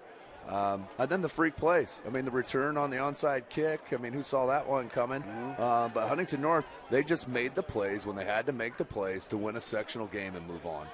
Well, 5 turnovers for Southside, all of them in the second half. But on the bright side for the Archers, Dylan Jackson with a couple of big plays. Tremendous game. 30-yard pick six, and then a kickoff return of 97 yards. And so, that kickoff return got the Archers back into the ball game, and then on the ensuing kick, when they tried the onside kick, Aiden Dennis returned to 50 yards for what turned out to be the dagger. We're going to pick our Parkview Sports Medicine player of the game. We're going to go with Huntington North quarterback Reed Johnson. He scored 3 touchdowns tonight. Was an effective field general, I thought. Yeah. Remember, Huntington North, as we mentioned earlier, a very young team. When I was putting things together for our broadcast tonight, I thought, wow, I got the JV roster here. But no, 29 freshmen, 16 sophomores, young team. And again, Bob Prescott building something with this young squad. No doubt. And this has got to be huge for them, not only for the rest of this season, but into the off season and into 2020. So Reed Johnson is our Parkview Sports Medicine player of the game. Yeah, he did outstanding. I mean, he made the plays when he had to make the plays. Giving the options off, maybe a couple of bad reads, but overall an outstanding game. And throwing that touchdown pass and that play action, and that was the difference maker in the game as well. I mean, Reed Johnson, you got to give it up to him, the junior. The kid played great here against Southside in a must-win. Well, Tim's got a busy day tomorrow. He becomes Mr. Soccer tomorrow. You got 3 games, huh, here on SummitCitySports.com? Semi-state starts at 11 a.m., Lakewood Park Christian against Argos. Then we'll have Bishop Dwenger against Mishawaka Marion. And then the final match of the day will be Leo and the host squad, South Bend, St. Joe. So, yeah, it's going to be fun, all on SummitCitySports.com live tomorrow from St. Joe, South Bend. And before we say goodnight, I'd like to thank everyone here at Southside High School for their hospitality. They did a fine job hosting this sectional game. As always. And, again, our thanks to everyone here at Southside for their help. Torrey Curry and his staff, they did a splendid job putting this sectional game on tonight. Everything was very organized, and we greatly appreciate it. So I don't know where we're going to be next Friday. We'll get the email from Jeff here this weekend. But we'll be somewhere. It's going to be a very busy Friday night for high school football next week here on SummitCitySports.com. To find out which games we're going to be at, log on sometime this weekend. We'll have the complete schedule for you sometime this weekend. Well, that's the story tonight here at Archer Field. Tough night and a tough way for the Southside Archers to end their season. They lose to Huntington North 37-20. Now on behalf of our cameraman Pat Reith and my broadcast partner Tim Atkinson, I'm Jim Measles saying have a good night, everybody. Sports Medicine's integrated sports medicine team is built to serve the needs of all athletes in all sports. Our team's only goal is to improve athletes in every facet. PSM offers performance training to help athletes get better on the field, dedicated athletic rehabilitation and physical therapy to help them get better off of it, certified athletic trainers in our PSM schools providing daily support to our athletes, and a specialized orthopedic walking clinic when injury strikes. Call 260-266-4007 to speak to our care navigators or visit ParkviewSportsMedicine.com to learn more about what we can do to improve athletes at all levels. The Acme Bar and Grill, where neighbors meet. A Fort Wayne tradition since 1941. We feature nightly dinner specials along with our iconic pizza, wings, and pork tenderloins, and barbecue in our family-friendly atmosphere with a retro flair. Additionally, we offer a full bar with 26 beers on tap from various Midwest breweries. We also have an area perfect for private events such as meetings, reunions, and banquets that holds up to 50 people. The Acme Bar and Grill, located in the heart of East State Village, where neighbors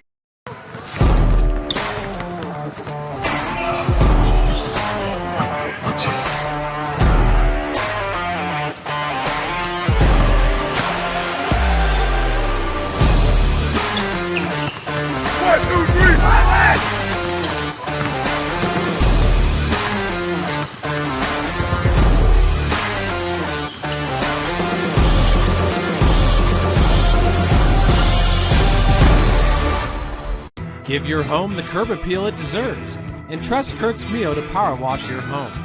Additional services include concrete ceiling, deck and fence cleaning, driveway replacement, and stamped concrete. Just head on over to kurtzmio.com. Request your virtual quote and use the code SummitCity for 15% off all power washing services today. That's kurtzmio.com, supporting the youth of Fort Wayne. Looking for a way to naturally aid in soothing aches, pains, and sore muscles and reduce inflammation from the skin? Want a relief in minutes? Try Alleviate. Contact Hillary Didier for details. You can find her at didier.hillary@gmail.com or call her at 260-312-1599. The Kelly Automotive Group is simple, transparent, reliable. Simple. Our customer specialists make buying a car easy and fun. Transparent. Our price listed is the best price. No hassle, no gimmicks. Reliable. Buy with confidence and peace of mind. We work hard to ensure the best value however you shop. Come see us in Decatur at the 2733 Auto Mall and shop 7 brands in one location. The Kelly Automotive Group. Simple, transparent, reliable. Joint pain, sprains, strains, or a possible broken bone? Make the Parkview Ortho Express Walk-In Clinic your first stop when you have an orthopedic or sports injury. Parkview Ortho Express, located at the Sport One Parkview Fieldhouse, gives you access to quick care and orthopedic physicians when you need it most. Get x-rays, treatment, and referrals to Parkview Care, all in the convenience of a walk-in clinic. Parkview Ortho Express is open Monday through Thursday, 7 a.m. to 7 p.m., Friday, 7 a.m. to 5 p.m., and Saturday, 8 a.m. to 12 p.m. Call 260-266-4007 for more information.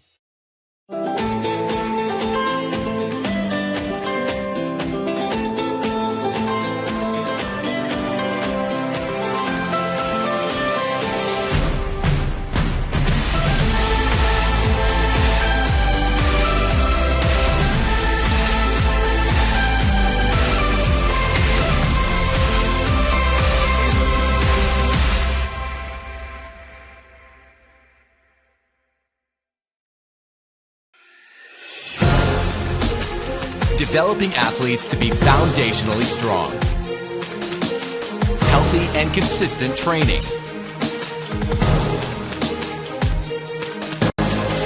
Expert staff. Long-term athletic development. Parkview Sports Medicine Performance. Any athlete, any age, any skill level. I was once a Southside kid who was led on a journey by high school football. A journey that taught me discipline, toughness, and the skills that made me a success.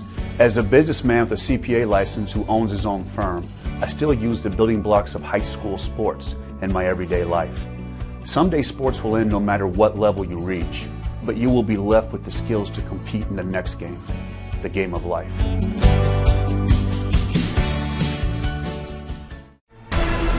Thank you for supporting Summit City Sports. For the last several years, we've provided the Fort Wayne community and beyond with coverage of a variety of sports, thanks to our title sponsorship from Parkview Sports Medicine. Since we began in 2015, our annual budget has covered the cost of videographers and commentators to over 300 plus games each year. New equipment and maintenance of that equipment, along with increased broadcast rights fees from the IHSAA. This season, we're reaching out to friends, families, and local businesses for additional sponsorships and donations. You can help us grow and get coverage to your favorite team or sport.